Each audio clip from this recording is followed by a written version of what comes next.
ሰላም ተኸታተልቲ ናይዚ ቻነል ከመይ ትኾኑ ጽቡቕ ክትኮኑ ናይ ወትሩ ትምኒትና እዩ ሎሚ እውን ከም ወትሩ ልዑል ኣገዳስነት ዘለዎ ዜናታት ካብ ኩሉ ማኣዝናት ፈቲሽና ናባኹም ሒዝና ቀሪብና ኣለና ክሳብ መወዳእታ ድማ ምሳና ክትጸንሑ ብትሕትናን ብኽብርን ንዕድመኩም ናይ ሎሚ ኣርእስትናትና ዓበይቲ ሓይልታት ዓበይትን ሓያላትን ሃገራት ኣብ ንሓትዕደን ዝፈጥሮ ዘለዋ ምትፍናን ክንርኢና ሓይልኻ ምርኣይ ቅልጽምካ ምርኣይ ልሙድ ተርእዮ ኮይኑላ ኣብ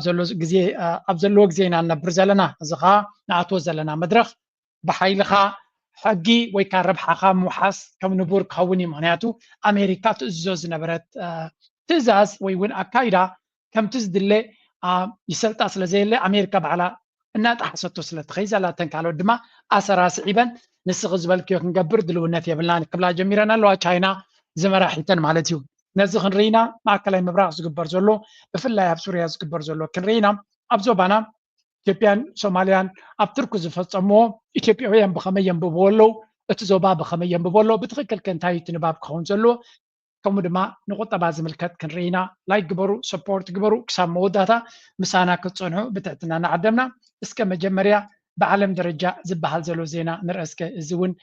ምናልባት ካባና ርሕቕ ዝበለ ይመስለና ኣሎ ግን እቲ ሚድያ ናይ ዓለም ግን ዝያዳ ቆላሕታ ዝቦ ዘሎ እዩ is on high alert with fighter jets making their rounds amid a sharp uptick in Chinese military activity. More than 60 military aircraft and naval vessels have been detected around the island in just the past 24 says China is deploying its largest navy fleet in the region, including around Taiwan, in nearly 3 decades. With the threat level more severe than previous Chinese war games around the island, the United States is cautiously watching the unfolding situation. China ኣብ ከባቢ ታይዋን ሰፊሕ ዝኾነ ወተሃደራዊ ምንቅስቃሳት ትገብር ከም ዘላ እዩ ዝንገር ኦፍ ኮርስ ቻይና ኣብ ከባቢ ታይዋን ምንቅስቃስ ገይራ ማለት ንቻይና ኣፍ ደገ ገዛ ማለት እዩ ስለዚ ታይዋን ኣካል ናይ ቻይና ምዃና ዝበዝሑ ሃገራት ናይ ዓለም ዝኣምኑሉ ናይ ቻይና ድማ እቲ ዝዓበየ ቀይሕ መስመር ማለት ታይዋን ኣካል ቻይና ኣይኮነትን ምባል እዩ ስለዚ ኣሜሪካ ይኹን ኤውሮፓ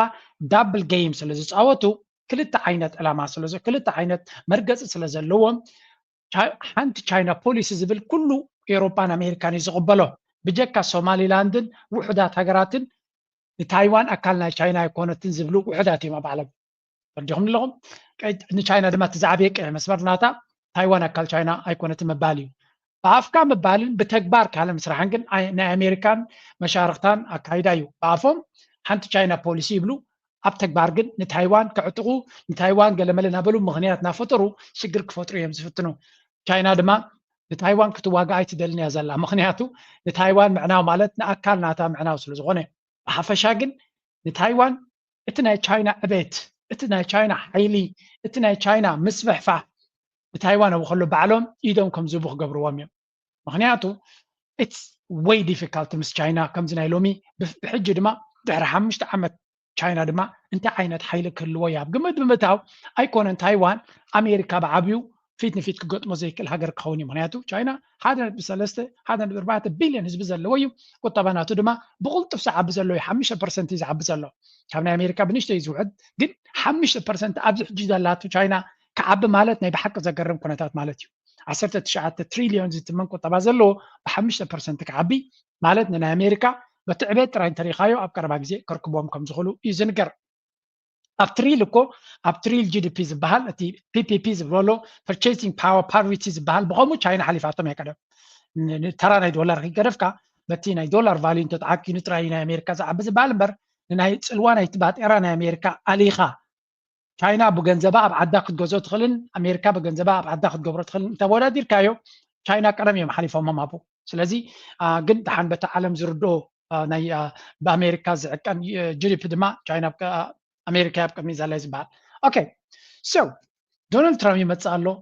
እዚ ነገር እዚ ብኸመይ ክቅፅል ይኽእል ይኸውን ባይ ዘ ወይ ዶናልድ ትራምፕ ንፕረዚደንት ሺ ኣብቲ ኢናጉሬሽን ናቱ ወይ እውን ስልጣን ዝቕበለሉ ዕለት 20 ወርሒ 1 2025 ዝግበር ፅምብል ዓዲሞ ይበሃል ኣሎ ቻይና ግን ሶሪ እሱ ካልእ ስራሕ ኣለና ብምባል ክሳተፉ ይከኣሉ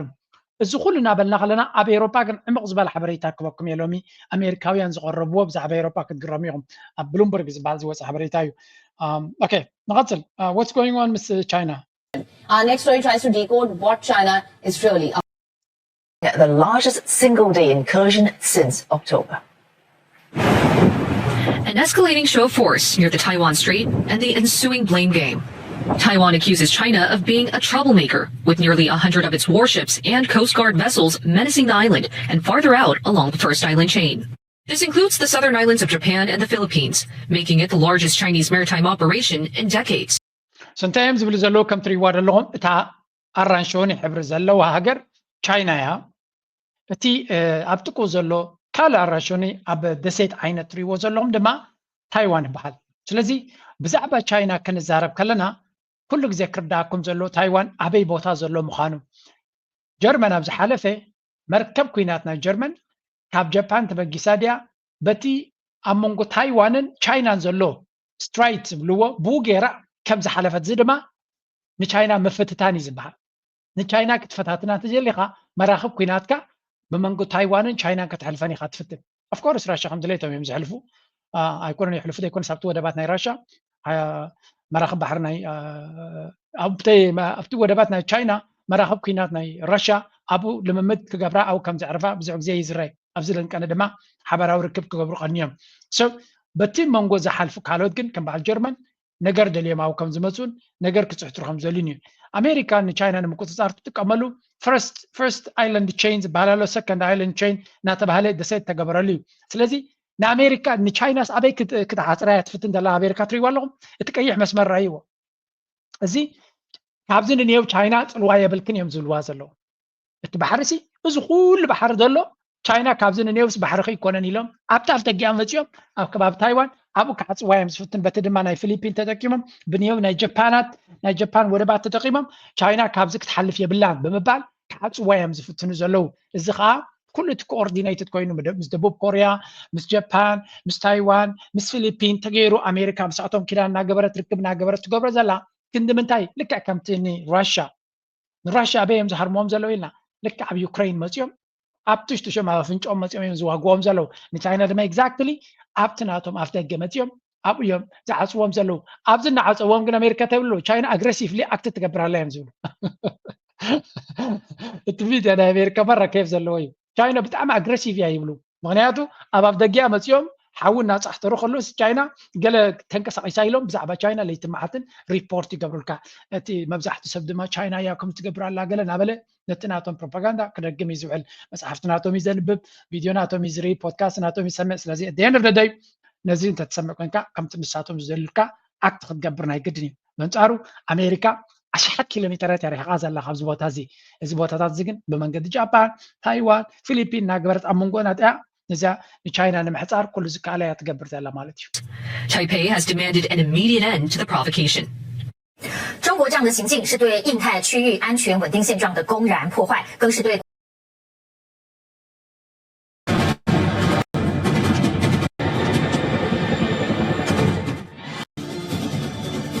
Taiwan standoff. Secretive Chinese moves signal a potentially explosive standoff that could reshape regional security dynamics. So ሓደ ካብቲ ክንፈልጦን ከነስተውለሉን ዘለና ኣብ መንጎ ቻይናን ኣሜሪካን ዝግበር ዘሎ ሩስን ኮምፒቲሽን ቻይና ፅቡቅ ኣንቢቦም ኣለው ምስ ራሻ ድማ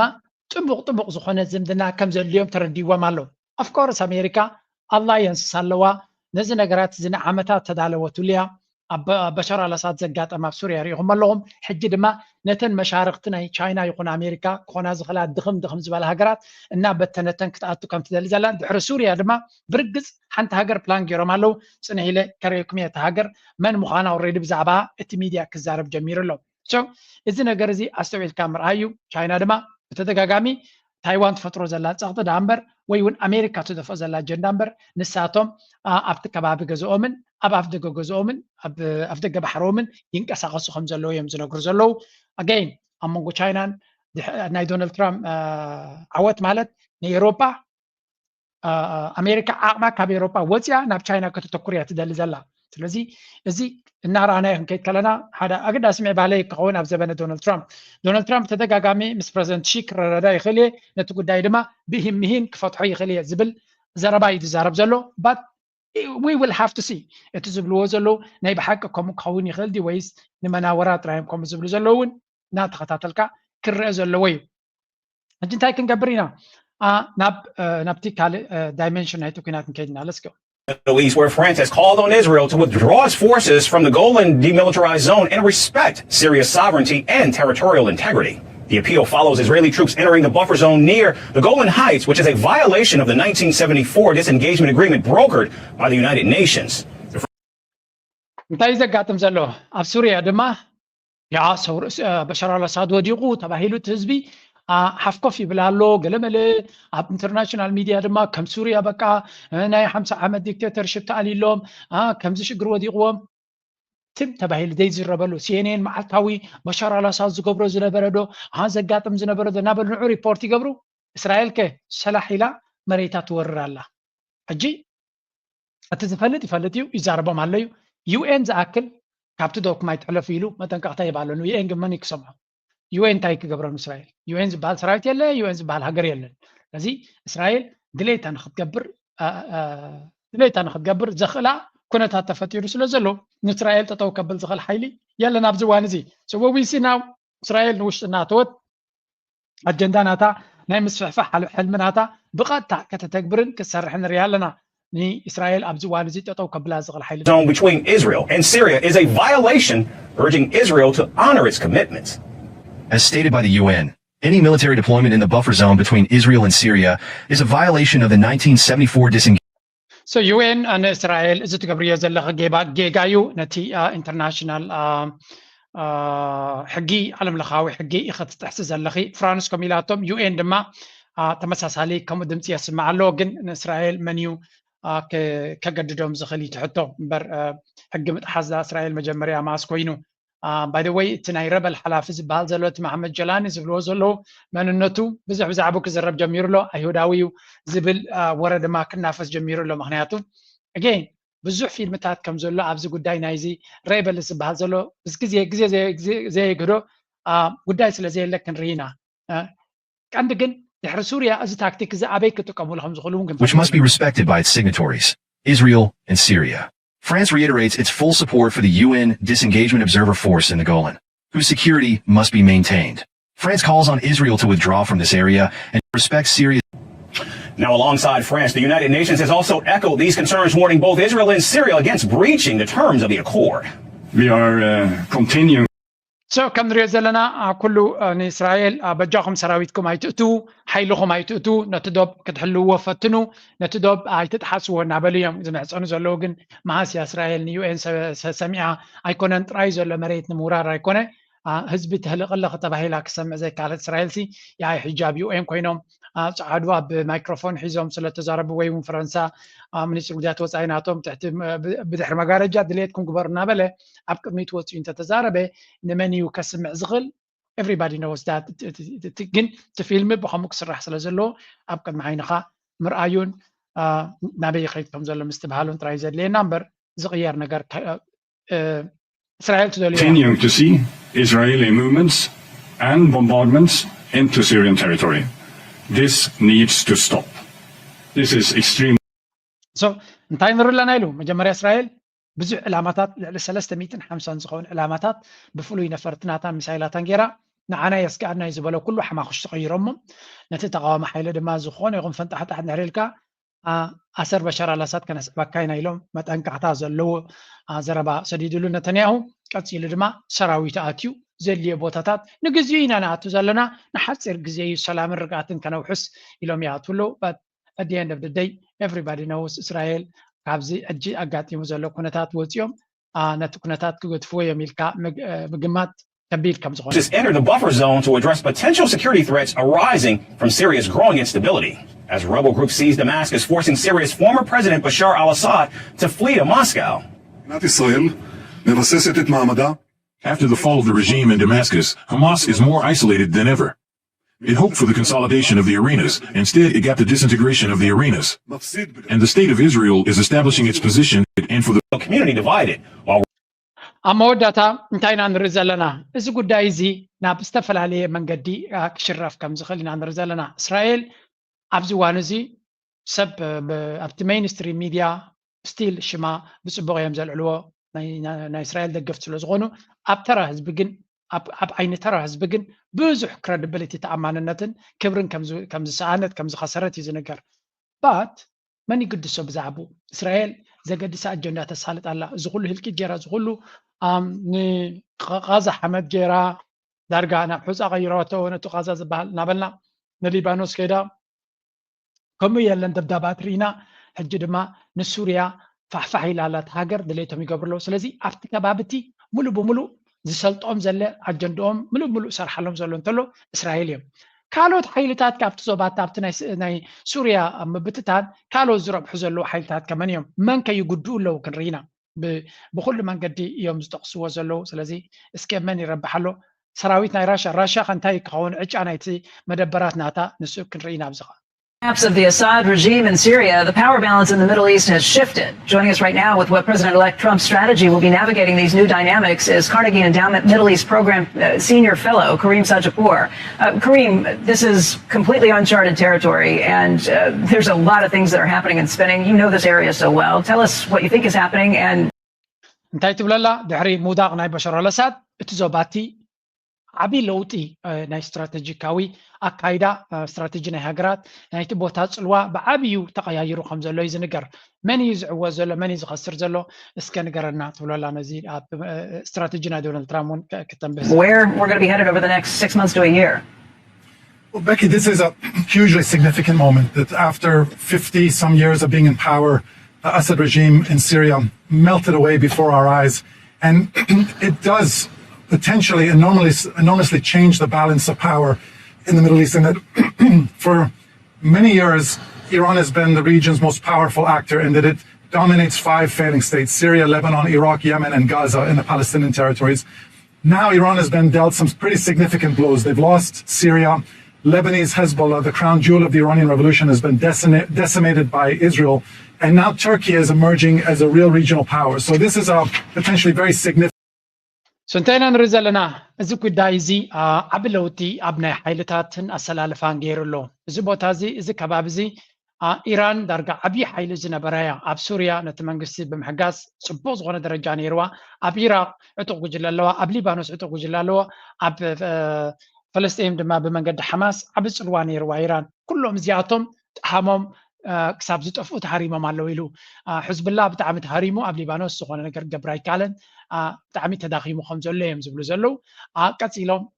أب بشار على ساعات وديقو أتي من نهاري بويون أسوارنا بحزب الله كما تقينون تقلالات من قدت مسمر تبتي خلهم أبيراق أمريكا له ونالبات كلام أين تزيكي لهم حج كل نجر كخل وخمسة خلص لازم إيران biggest loser أبز كله كنتات خون كله تزعبي زخا سبب ما إسرائيل نديك إسرائيل يبلوني إسرائيل يبهلوني إسرائيل بصلاحتها يتخصب so تركي تعويت زول يبلو تركي بيحصل واجر يا تركي تزعبي تعوته that's why دم الميديا ناتي أقدر سنزله نتحقق خنا نقول خايد لينيا سلامتاي إسرائيل كم زجيرة كم على الميديا سلا زيد الله نتحقق ملو بملو إسرائيل تعويت زلابسي تركي كونه قال يكونه معناته تركي درو أبتو وشتتي بأمريكا زدقفو كرداويان الله تقامتي مسؤول وجي جميرة الله already لازم تركي نجزيو من البات إيران تعويت الله قال بلتي إيران قد مسؤول مستركو خسر رأس خلزنا برحيلي لازم تركي عوز بحالي الله سقعت رئيس الله مليسو باشا أتي أردوان بعلي ليو أبزن زمان تازل الله صلى الله عليه وسلم العلا قد سنة كلوي قبل لين قبل بوتين قال لنا قرك فتان كم زغل مجمعاتي دليل نير of course كله أب كبابيز نبرتك وكله تتريق له ما لجي سلازي the biggest من قدنا أتوم تتوقع بالزغل نايترك مراهي كون it's gonna be very interesting to watch كنا كتاتولينا تكون تادجن بحفشة درو أتقداي ناي تركي ناي كردي يميرو مالو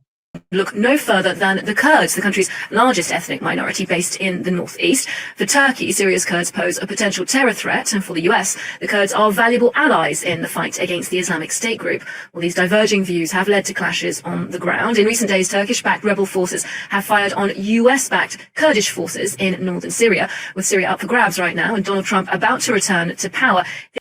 طيب لو سمعوا مالهم أوشت سوريا تركو تدقفهم عتوقات كجلة نتهم أمريكا تدقفهم ناي كردي عتوق كجلة أمونغون ويكويناتي كايت كمزلو ስለዚ ኣሜሪካ ትድግፎን ትርኩ ትድግፎን ዕጡቃት ጉጅለ ትረኩና ጀሚሮም ኣለው እስራኤል ትድግፎም ከንታይ ክገብሩ እዮም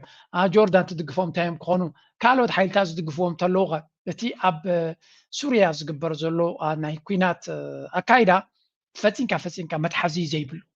እቲ ኩነታት ኣዝዩ ሰፊሕን በዳሂን እዩ ስለዚ ድሮ ኣብ መንጎትዮም እታ ሃገር መንግስቲ ወዲቑ በሻር አልአሳድ ወዲቑ ድብሉ ዘለው እቲ ኩናት ኣብ መንጎ ሓትሕዶም መሊሱ እናከፈየ ዝኸይድ ሕጂ ኣብቲ ናይ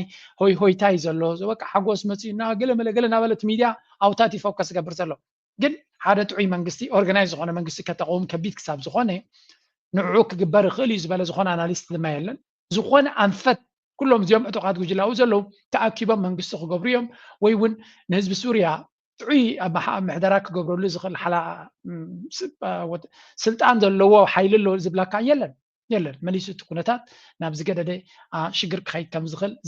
ዘንፍት ኩነታት ተዘይኮይኑ ናብ ፅቡቅ ገፅ ክኸይድ ከም ዝኽእል ዘተንበ ኩነታት ንርኢ ኣለና እዚ ፅቡቅ ጌርካ ምስ ተባሃለ የድሊ ኣሜሪካ ድማ ነቲ ናይ ኩርዲ ሓይሊ ትደልየ ሓደ እቲ ነዳዲ ዘለዎ ቦታታት ሰው እዮም ዝከላኸልሎም ነይሮም ካልኣይ ድማ ንቱርኪ ነቲ ኤርዶዋን ስለ ዘይፈትዎ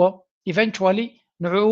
ገለ ንምግባር had a bomb natom. Things could get even more complicated in the weeks and months ahead. Well, for more on that issue, I'm joined by International Affairs Editor Douglas Herbert. How are you? I'm here to make it even more complicated. Let's make it a bit more simple. Okay, so as we've said, the struggle for the control of Syria is playing out. The country's largest ethnic minority there, the Kurds, are caught in the crossfire. Literally, in recent days, we've seen that Turkish air power fired on US-backed Kurdish forces. Why is Turkey then, a NATO member, taking the fight to the Kurds, which are traditionally a US ally? Absolutely, and Turkey's a NATO member too. For the very simple reason, which will become more complicated in a second, that for Turkey, the Kurdish presence in northern Syria is a potential terrorist threat, a threat to Turk's national security. So, እንታይና ንርኢ ዘለና ድሮ እቲ ናይ ሱርያ ጉዳይ ምስ ተወደየ ጉዳይ ናይ ቱርክ ክጅምር ከም ዝኽእል ዘርእየካ ዘንፍታካ ኩነታት ኢና ንርኢ ዘለና ስለዚ እቶም ናይ ኩርዲ ዕጡቅ ጉጅለ ኣሜሪካ ትድግፎ ካብ ቀደም ክስዕር ኣይደልይዎን እዮም ክወድቕ ካይደልይዎን እዮም ስለዚ ብዝተፈላለየ መንገዲ ነቲ ናይ ቱርክ ሓይሊ ንምድኻም ንቱርክ ሰላም ርጋትን ንኸይትረክብ በዚ ናይ ኩርዲ ሓይሊ ጌርካ ኩሉ ግዜ ዝኾነ ቱርክ ዝኾነ ይኹን ካብ ድሌት ናይ ኣሜሪካ ወፃኢ ክትገብር ተፈቲና ብኣ ጌርካ ፅቡቅ ጌርካ ትወግኦ ማለት እዩ ስለዚ እዚኣ ንቱርክ ንመቆፃፀሪ ዝጥቀሙላ ታክቲክ ስለ ዝኾነ ቱርክ ድማ ሱርያ ወዲቑ ማለት ሓደ ዓብ ፀገም ካብ ሱርያ ዝምንጩ ሓይሊ ክህሉ ከም ዝኾነ ይፈልጥ እዩ ሱርያ ሃገሩ ይኮነ ምሉእ ክቆፃፀሮ ኣይክእልኒ ዋላ እኳ ዕጡቃት ጉጅለሱ ዝሕግዞም እንተለዉ ግን ካብኡ ንላዕሊ ፀጋታት ዘለዎም በዓል ኣሜሪካን እስራኤልን ድማ ንዑ ካብ ስልጣኑ ካሊዎ ዝደልዩ ከም ዘለውን ይፈልጥ እዩ ስለዚ it's going to be very tricky ነዚ ኩነታት እዚ ክንሪኦ ኦኬ ናይ ሱርያ ከምዚ ክኾን ከሎ ሓደ ዓብይ ሉዘር ድሕሪ ኢራን ራሽያ እያ ኣብዚ ጉዳይ እዚ ናይ ራሽያ ዕጫ ከንታይ ክኸውን ናበይ ገፃ ክትከይድ ራሽያ ክንብል ኢና ምክንያቱ ራሽያ ኣብ ሱርያ ኣጋጢምዋ ዘሎ ስትራቴጂካዊ ስዕረት ምናልባት ኣብ ካልኦት ሃገራት ንደገፍቲ ራሽያ ከምኡ የጋጥሞም ይኸውን ዝብል ዘረባ ክዘውር ንሰማዕ ኣለና likely is it that Russia will be able to hold on to its military bases in Syria? Well, they're definitely doing everything possible in order to hold on to those bases, but also preparing for the possibility that they might have to leave. This talks really started almost immediately after Bashar al-Assad fled Syria, and basically it's about the short term, the medium term, and the long term. In the short term, the initial talks were mostly, please do not attack our military bases right now, and they agreed with HTS and other groups that they wouldn't attack those bases. This was for the ስለዚ ራሽያ ትበይዛት ናታ ንምዕቃብ ወላ እኳ ክትለማመን ፈቲና እንተላ ኣሜሪካ ስለ ዘይትደልዮ ፅልዋ ናይ ራሽያ ፅልዋ ናይ ፑቲን ከስፋፍዕ ስለ ዘይደልዩ ኣብ ኩናትካ ስለ ዘሎ ራሽያ ኢዝ አ ቢግስት ሉዘር ኣብ ሱርያ ማለት እዩ I don't know ከመይ ጌራ ዲል ክትገብር ዲል እውን ክትገብር ኣይትኽእልኒ እያ ምክንያቱ ንሳ ትሕግዞ ዝነበረት ተሳዒሩ ንዓ ኣንፃራ ዝነበሩ ድማ ስዒሮም ስለ ዘለዉ እቶም ሬበልስ ዋላ እውን ንረብሖም ራሽያ ብክትሉ ፀገም ዘይፈጥረሎም ክኸውን ዝኽእል እንተኾነ እቶም ብድሕሪ መጋረጃ ዘለዉ ግን ከፍቅዱ ይኮኑን ስለዚ it's going to be very very difficult ትርኩ ናብ ኣባል ናይ ኔቶ ስለ ዝኾነ ዋላ ትርኩ ምስ ራሽያ ፅቡቅ ዝምድና ዘለዎ እንተኾነ ኣባል ናይ ኔቶ ዝኾነ ይኹን ራሽያ ሓገዛት ክገብር ከም ዘይክእል ፍሉጥ እዩ ስለዚ ኣብዚ ጉዳይ እዚ ራሽያ is going to have a very difficult time ነዚ ኣብ ሱርያ ዝነበራ በይዛት ኣበይ ክትከኦ ትኽእል ምዝ ሕጂ ዘሎ ናይ ጂኦፖለቲካዊ ኬዝ ድማ ዳርጋ እቲ ናይ ሜዲተራኒያን ኤርያ ራሽያ ክፀልዎ ትኽእል ሃገር ከቢድ እዩ ንክርከብ so probably ኣብ ቀይ ባሕሪ መፂኦም ገለ ነገር ክገብሩ ክፍትኑ እዮም ስለዚ ምናልባት እቲ ናይ ኤርትራ ዶ ንገለዶ ዝበሃል ዝነበረ ንሱዳን ዶ ዝበሃል ዝነበረ መሊሱ ሕጂ ክረስን ከም ዝኽእል እቲ ጉዳይ ናይ ራሽያ because base ዝበሃል ስለ ዘይብሎም they have to find something ነቲ ናቶም ምንቅስቃሳት ነቲ ፅልዋ ክገብርዎ ዝደልዩ መበገሲ ክረኽብሉ ክኽእሉሎም so this going to complicate ነትናቶም ኩነታት ናይ ራሽያ complicated ከም ዝኸውን the short term. Now, the talks currently happening is more the medium term until there's an actual. So ኣብዚያ ንሪኦ ፀናሕና እዘን ክልተ ሰማያዊ ንሪኦ ዘለና ኣብዚ ታርቱስ ዝበሃል ከምኡ ድማ ኣብቲ ካልእ ክልቲኡ ቦታታት ቤዝ ነይርዎም ኣብ ምድሪ ቤዝ ነይርዎም ናይ ሓይሊ ኣየር ቤዝ ነይርዎም ከምኡ ድማ ሓይሊ ባሕሪ ዝንግድሉ ቤዝስ ነይሮሞም ስለዚ ራሽያ is going to be the biggest loser ናይ ሜዲተራኒያን ፓወር ዝነበረ ድሮ ካብቲ ሜዲተራኒያን ጠቕሊሉ ክእለክ ከም ዝኽእል ኣብዚ እዋን እዚ እቲ ኩነታት ኩሉ ንሳቶም ክጥቀምሉ ዝኽእሉ ዝነበሩ ኦፕሽንስ እናተዓፅቦም ይኸይድ ከም ዘሎ ኢና ንርኢ ዘለና ስለዚ እቲ ናይ ጂኦፖለቲካዊ ረስኒ ናይ ጂኦፖለቲካዊ ፅልዋ ኩናት ኣብ ባይታ ጥራይ ዘይኮነ ኣብ ፅልዋን ስትራቴጂ ናትካ ንኸይሰርሕ ዝገብር ስለ ዝኾነ was going to be very difficult for Putin እሱ ጥራይ ግን ኣይኮነን እዚ ኣብ ሜዲተራኒያን ክኸውን ከሎ ኣብ ላቲን ኣሜሪካ ከንታይ ፀገም ከጋጥማ ክልስምዑ Syria's political landscape shifted dramatically this week as President Bashar al-Assad fled the country, leaving it under the control of rebel forces. Groups led by Hayat Tahrir al-Sham, HTS, entered Damascus on Sunday after sweeping through several key regions. Venezuelan President Nicolas Maduro immediately drew a connection between the chaos unfolding in Syria and his own country's situation. Speaking to supporters in Caracas on Tuesday, he condemned what he called shameless extremists pushing for a civil war. Venezuela ዝበሃል ኣብ ላቲን ኣሜሪካ ሓደ ካብቶም ብዙሕ ፀጋታት ናይ ነዳዲ ናይ ጋዝ ናይ ኩሉ ተፈጥራዊ ሃብቲ ወርቂ ዘለዎም እዮም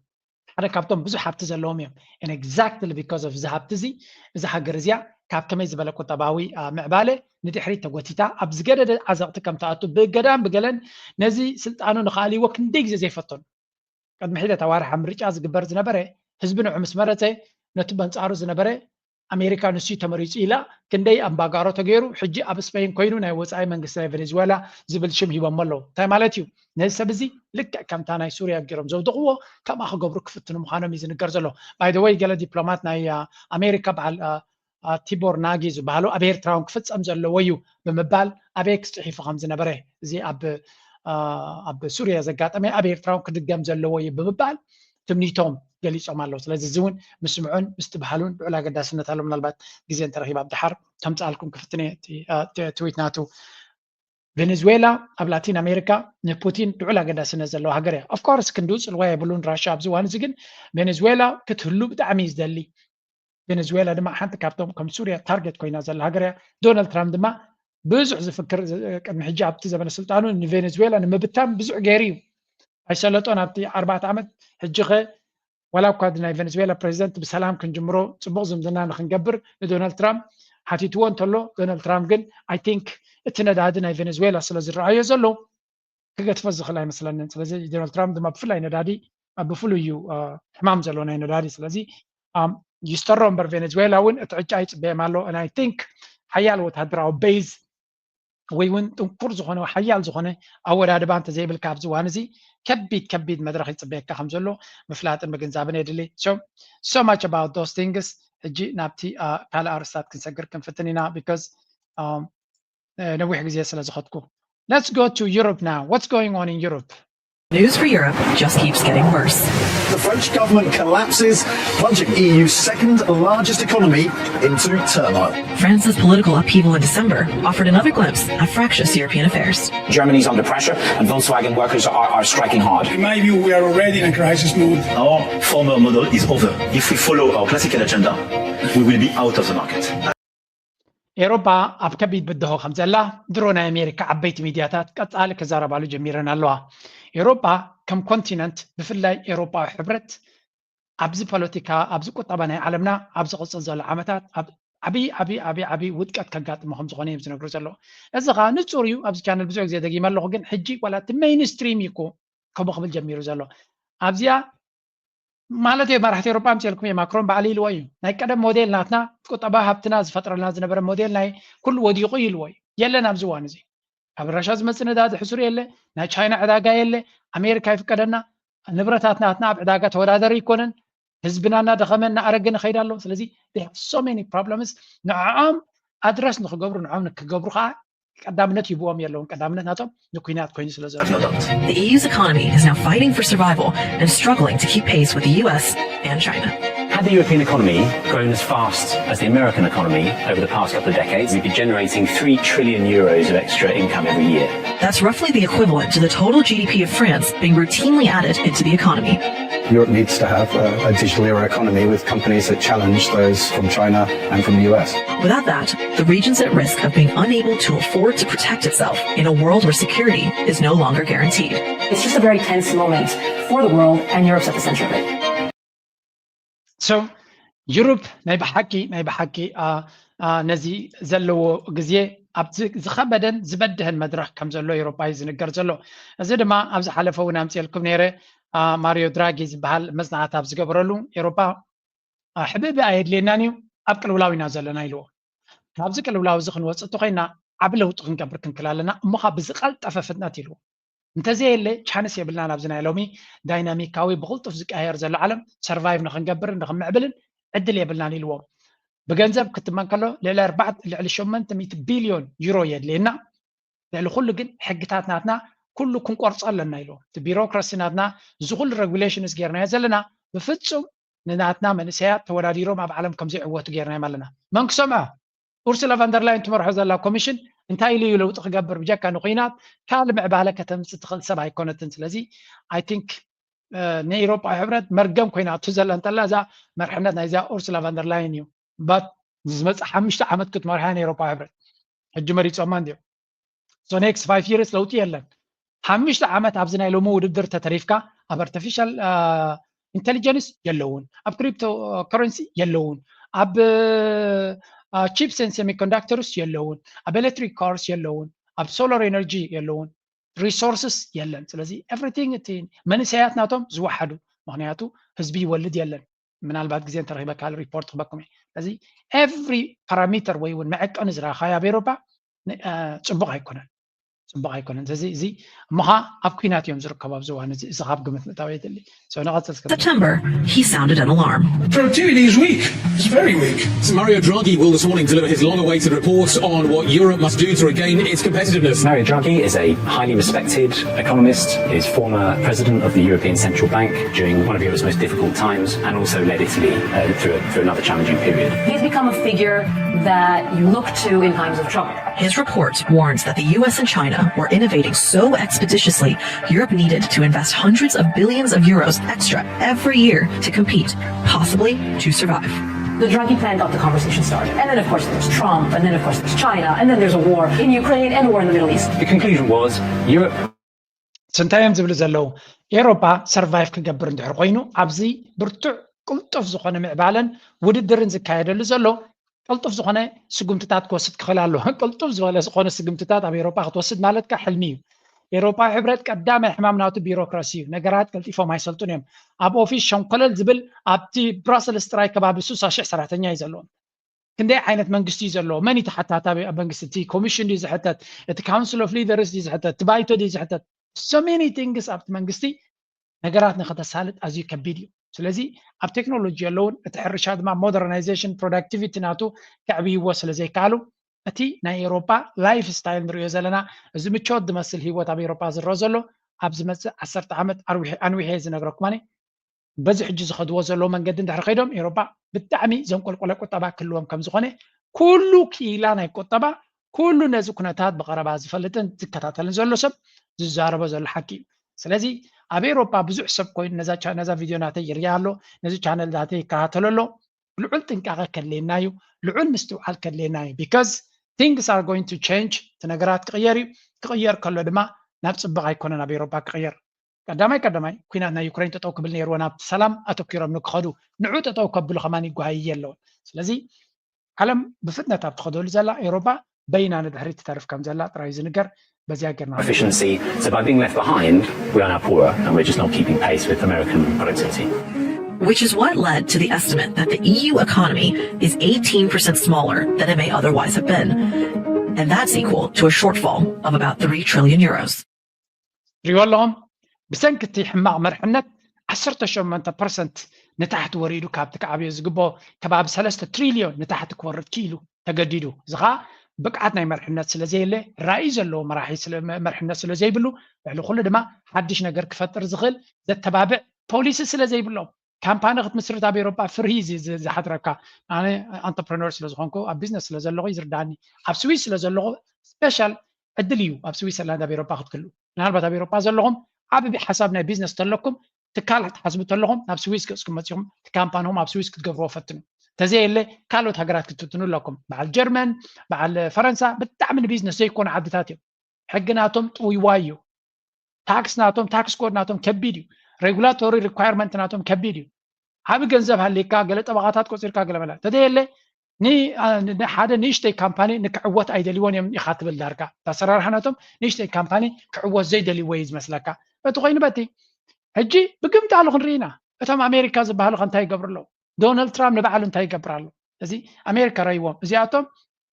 ንነፍሶም ዝቐትል ሕግታት ከተኣታቱ ክጓዩ ከለዉ ኣሜሪካ እንታይ ይገብሩ ኣለዉ ግን ረይዎም ኣብዚ One of the key people driving President-elect Trump's crypto agenda, Republican Senator Bill Hagerty of Tennessee. Senator, it's great to see you again. Welcome.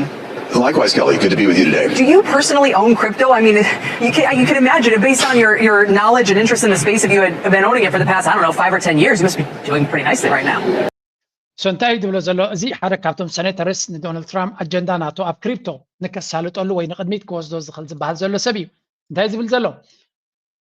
ክሪፕቶ ዝበሃል ኣብ ኣሜሪካ ክንዲ ምንታይ ክደፍኡሉ ይፍትኑ ከም ዘሎ ባይ ዘ ወይ ዶናልድ ትራምፕ ዝገዝእዎም ዘሎ ኮይንስ ወይ ክሪፕቶ ከርእየኩም ሕጂ ዶናልድ ትራምፕ ንባዕሉ ይብለኩም ኣሎ ብመንገዲ ካምፓኒ ናቱ ኣብ ክሪፕቶ ኣብ ምንታይ ኢንቨስት ይገብር ከም ዘሎ ክንፈልጥ ኢና ስለዚ ዶናልድ ትራምፕ ክዛረብ ከሎ ካብ ዜሮ ተበጊሱ ይኮነን ነገራት ረብሓ ናቶም እውን ስለ ዝፈልጥ እዩ ቢዝነስማን ስለ ዝኾነ Kelly, this is a sore point in my family. My kids wish I would have allowed them to do it, but if I want to be able to do my job here in the United States Senate, I just felt it best not to invest in the crypto space, even though I see tremendous potential here in America. And as President Trump said, and by the way, I want to congratulate him on his Time Man of the Year award, but as President Trump said, we want to be at the cutting edge of innovation here. If you look at the Biden administration, at this SEC, you look at the regulatory onslaught that they've had to deal with, the fact that they're using, the legal framework that they are. So እንታይ እዚ ትሪእዎ ዘለኹም ኣብቲ ናይ ክሪፕቶ ሬጉሌሽን ነቲ ሕጊ ናይ ንፁር ዝኾነ ሕጊ ኣብቲ ክሪፕቶ ንክገብሩ ገለ ካብቶም ሰኔተርስ ነቲ ጉዳይቲ ብቐረባ ብዕምቆ ዝርድኦን ንዶናልድ ትራምፕ ክሕግዞ ዝኽእልን እዩ ዝበሃል ዘሎ ኣብ ልዕሊ እዩ ድማ ነቲ ክሪፕቶ ከረንሲ ክዕውትዎ ዝኽእሉ ሓለፍቲ ኣብቲ ትሬጀሪ ኣብቲ ናይ ሚኒስተር ናይ ኮመርስ ከምኡ ድማ ናይ ክሪፕቶ ሴንሰር ዝበሃል ንዑ ፍሉይ ዝከታተል ሰብ መሪፁ ኣሎ ኩሎም ኣብ ዙርዩ ዘለዉ ድማ ናብ ክሪፕቶ ኢንቮልቭ ዝገብሩ ሰባት እዮም ስለዚ ብዛዕባ ክሪፕቶ ክንዛረበኩም ከለና ሓደ ኣገዳሲ ነገር ከጋጥም ከም ዝኽእል ግምት ብምግባር ብንእሽተይ ተበግሶ ክትወስዱ ክትክእሉ ኣለኩም ምናልባት ንበዓል ጆርጆ እንታይ እሞ ካልኦት ኣበይ ገለገለ ክትብሉ ትኽእሉ እዮም I'm going to give you a very good example ዓለም ናበይ ትኸይድ ኣላ ነዚ ዕድል እዚ ከተሕልፍዎ የብልኩምን I can only give you advice ቺኑ ዝኸደ ግን ክነግረኩም ኣይክእልኒ ብተደጋጋሚ እዚ ዓውዲ እዚ ኤክስፓንድ ንክገብር ንክዓቢ ብዙሕ ተኽእሎ ከም ዘለዎ ዝተፈላለዩ ሓበሬታታት ክበኩም ክፍትን ኣብዚ ስምዑ ሕጂ Now let's find out what wealthy investors think with Barbara Goodstein, managing partner at R360, an ultra-wealthy community for centimillionaires. Barbara, good morning. Great to have you here. So last time you were here, you wore red. You said it was by accident. This time... እዚያ ናይ ሚሊዮነራት ካምፓኒታትን ግለሰባትን እተማኽር ሰብ እያ እቲ ናታ ካምፓኒ ብዛዕባ ክሪፕቶ እንታይ ይገብሩ ከም ዘለዉ You said it was on purpose. So is that a sign of what these centimillionaires think about this election? Well, that is a sign that Trump won the election, and we think that there is a lot of big news coming. We had our market opportunities and risk meeting last week, and there's a lot of upside from this win. All right, so these investors are excited about the win and obviously what it means going forward. One thing you say they're excited about is Bitcoin. So I mentioned to one of our earlier guests that BlackRock's Bitcoin ETF, it now has more assets under management than their gold ETF. Of course, we know gold is a safe haven. I know a lot of your investors. سمعوا هذا زربازي الزربازي بقليلو زترجم زربا يكونن وركي ETF ካብ ዝህልዎ ልዕሊ 24 ዓመት ኣለዎ ብውሕዱ ልዕሊ 10 ዓመት ኣለዎ ETF ዝበሃል ናይ ጎልድ ካብ ዝኸውን ናይ ክሪፕቶ ካብ ዝኸውን ግን ዓመት ኣይመልአን ኣሎ maybe ዓመት ቀሪብሉ ሕጂ ዓመት ገይሩ ኸውን እዩ ኣብ ውሽጢ ዓመት እቲ ETF ናይ BlackRock ኣብ ውሽጢ 10 ዓመት ናይ ጎልድ ETF ዝነበረ ክንዱ ገንዘብ ናብቲ ETF ክመጽእ ኪሉ እንታይ ማለት እዚ ቢትኮይን ወይ ክሪፕቶ ዓቢ ፖቴንሻል ከም ዘለዎ ዝነግረካ እዚ ኣብ ውሽጢ ዓመት ክንዲዚ ክኣቱ እንተኽኢሉ ኣብ ዝመፁ ዘሎ ዓመታት ከንታይ ክኸውን እዩ It's going to be another story. ስለዚ BlackRock ዝገብሮ እንተሎ ማይክል ሴለር ዝገብሮ እንተሎ ኢሎን ማስክ ዝገብሮ እንተሎ ዴቪድ ሳክ ዝገብሮ እንተሎ ዶናልድ ትራምፕ ይገብሮ እንተሎ why shouldn't you maybe ንዓኻ ዶናልድ ትራምፕ እንታይ ይገብር ኣሎ ብስምዑ ኣብዛ ቻነለይ ጭብጢ ብጭብጢ ስለ ዝኾነ And word liberty-fi is actually from Donald Trump, right? I think it accumulates investments from accredited investors in the USA, and then like a VC basically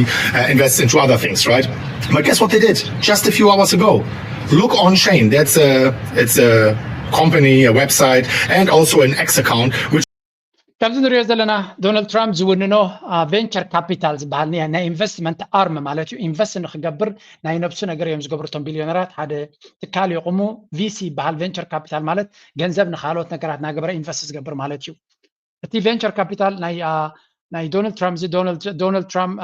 ትራምፕስ ወርልድ ሊበርቲ ዝብል እንታይ ገዝዩ 30 ሚሊዮን ዝኸውን ኢቴሪየም ገዝዩ ኢት ዝበሃል ገለ ካብቶም recommend ዝገብሮም ያብቲ ኮርስ ናተያነ ግን ብትክክለኛ መንገዲ ማለት እዩ ከምኡ ድማ 10 ሚሊዮን USDC to buy bitcoin ከምኡውን ካልኦት ነገራት ሊንክስ ዝበሃሉን ገዝዩ ከም ዘሎ ኣነ ንኩሉ ሪኮመንድ ክገብር ኣይክእልን ግን ዶናልድ ትራምፕ ንባዕሉ ኣብ ክሪፕቶ ኢንቨስት ይገብር ከም ዘሎ ክትፈልጡ ኣለኩም ስለዚ ዶናልድ ትራምፕ ቢዝነስማን እዩ ቢዝነስማን ስለ ዝኾነ ነቲ ዓውዲ ፅቡቅ ገይሩ ዝርድኦ እዩ ካብኡ ንላዕሊ ድማ ደቁ ዝርድወዮም ቢትኮይን ክሳብ ሚሊዮን ዶላር ክበፅሕ ከም ዝኽእል ይወዱ ዝዛረብ ዘሎ ስለዚ እቲ ሕጊ ልክዕ ቢትኮይን ግዝኡ ኢሉ ክጉዝግዝ ኣይኮነን እቲ ሕጊ ከስተኻኽሎ እዩ ምክንያቱ ሕጊ ኣንፃር ክሪፕቶ ዳርጋ ኩሉ ነገር ነቲ ክሪፕቶ ከም ዝበላሾን ዜሮ ንክኸውንን ዘይገበርዎ ነገር የብሎም ሓንሳብ ገንዘብ ኣብ ባንክ ክገብሮ ይትኽእል ሓንሳብ ከም ዝኸውን ኢኻ ሓንሳብ ነቶም ካምፓኒታት ካብ ኣሜሪካ ከም ዝስደዱ ይገብሮም ሓንሳብ ነቲ ማይኒንግ ክልኩል ይብልዎም ነዚ ክሪፕቶ ዘይገበርዎ ሕማቕ ነገር የለን እዚ ኣብዚ እዋን እዚ እንታይ እዮም ክገብሩ ክሕግዝዎም ኣይኮኑን ሕጊ ጥራይ ከውፅሎም እዮም በዝን መንገዲ ኪዱ ተይሕሎሞም እቲ ክሪፕቶ ክፅለል ይድሕርዩ ምክንያቱ ናብ ኣሜሪካ ተመሊሱ ልክዕ ከም ካልኦት ኮርፖሬሽንስ ኣብ ባንክ ኣካውንት ክኸፍት ትኽእል ኣብ ካልእ ባንክታት ከማን ኣይፍቀዶም ነይሩ ውሑዳት ባንክታት ብክንደይ ሽግሪ እቲ ክሪፕቶ ዝኩሉ ቢልዮናትን ትሪልዮናትን ገንዘብ ኣብ ክሪፕቶ ዝኣቱ ዘሎ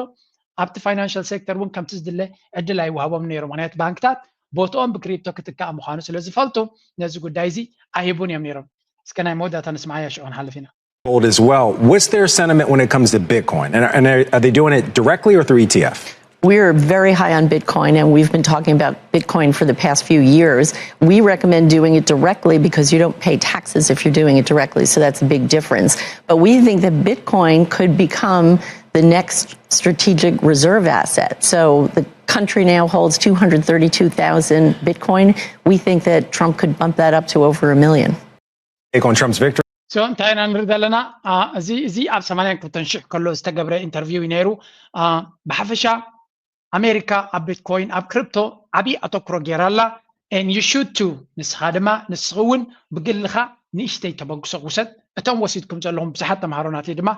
እዚ ዝበኩም ዘለኹ ዝያዳ ንዓኻትኩም እንታይ እዩ ኩሉ ግዜ ቀፅሉ በብንእሽተይ ሰሙናዊ ድዩ I don't know መዓልታዊ ድዩ ኣነ እኮ መዓልታዊ ኢንቨስት ዝገብር ግን ሰሙናዊ በብዓቕምኹም invest in agabarkum kutkululakum hajjina bkhalar sonsagri tell you a lot of eyes were opened when Bitcoin hit 100,000 and I can tell you a hell of a lot more eyes are going to be opened when Bitcoin hits 1 million and I'm confident it's going to hit 1 million kullu gize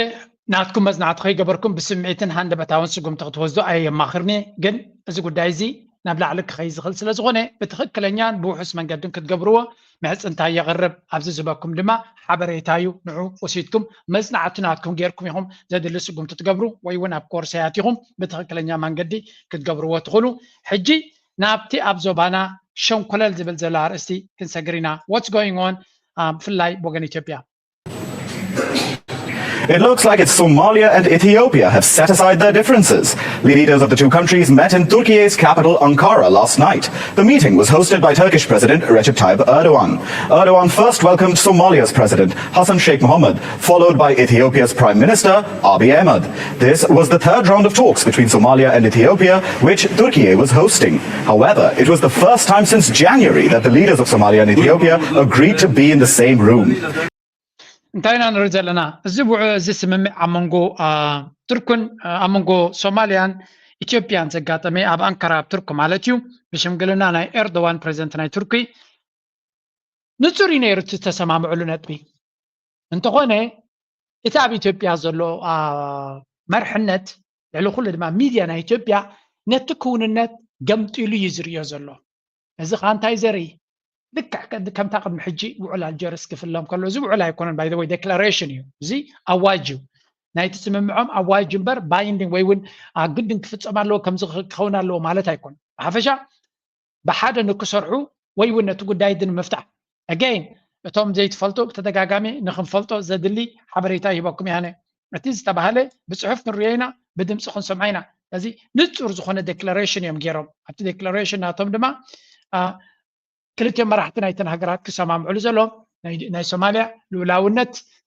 ናጽነት ከምኡ ድማ ግዛታዊ ሓድነተን ዶባን ክኽበር ከም ዘለዎ ነዚ ብመሰረት ብዝገበረ እዚ ድማ ከምቲ ኢንተርናሽናል ሎው ዝብሎ ዓለም ለኻዊ ሕጊ ዝብሎ ቻርተር ናይ ሕብራት መንግስታት ኣሜሪካ ሕብራት መንግስታት ዓለም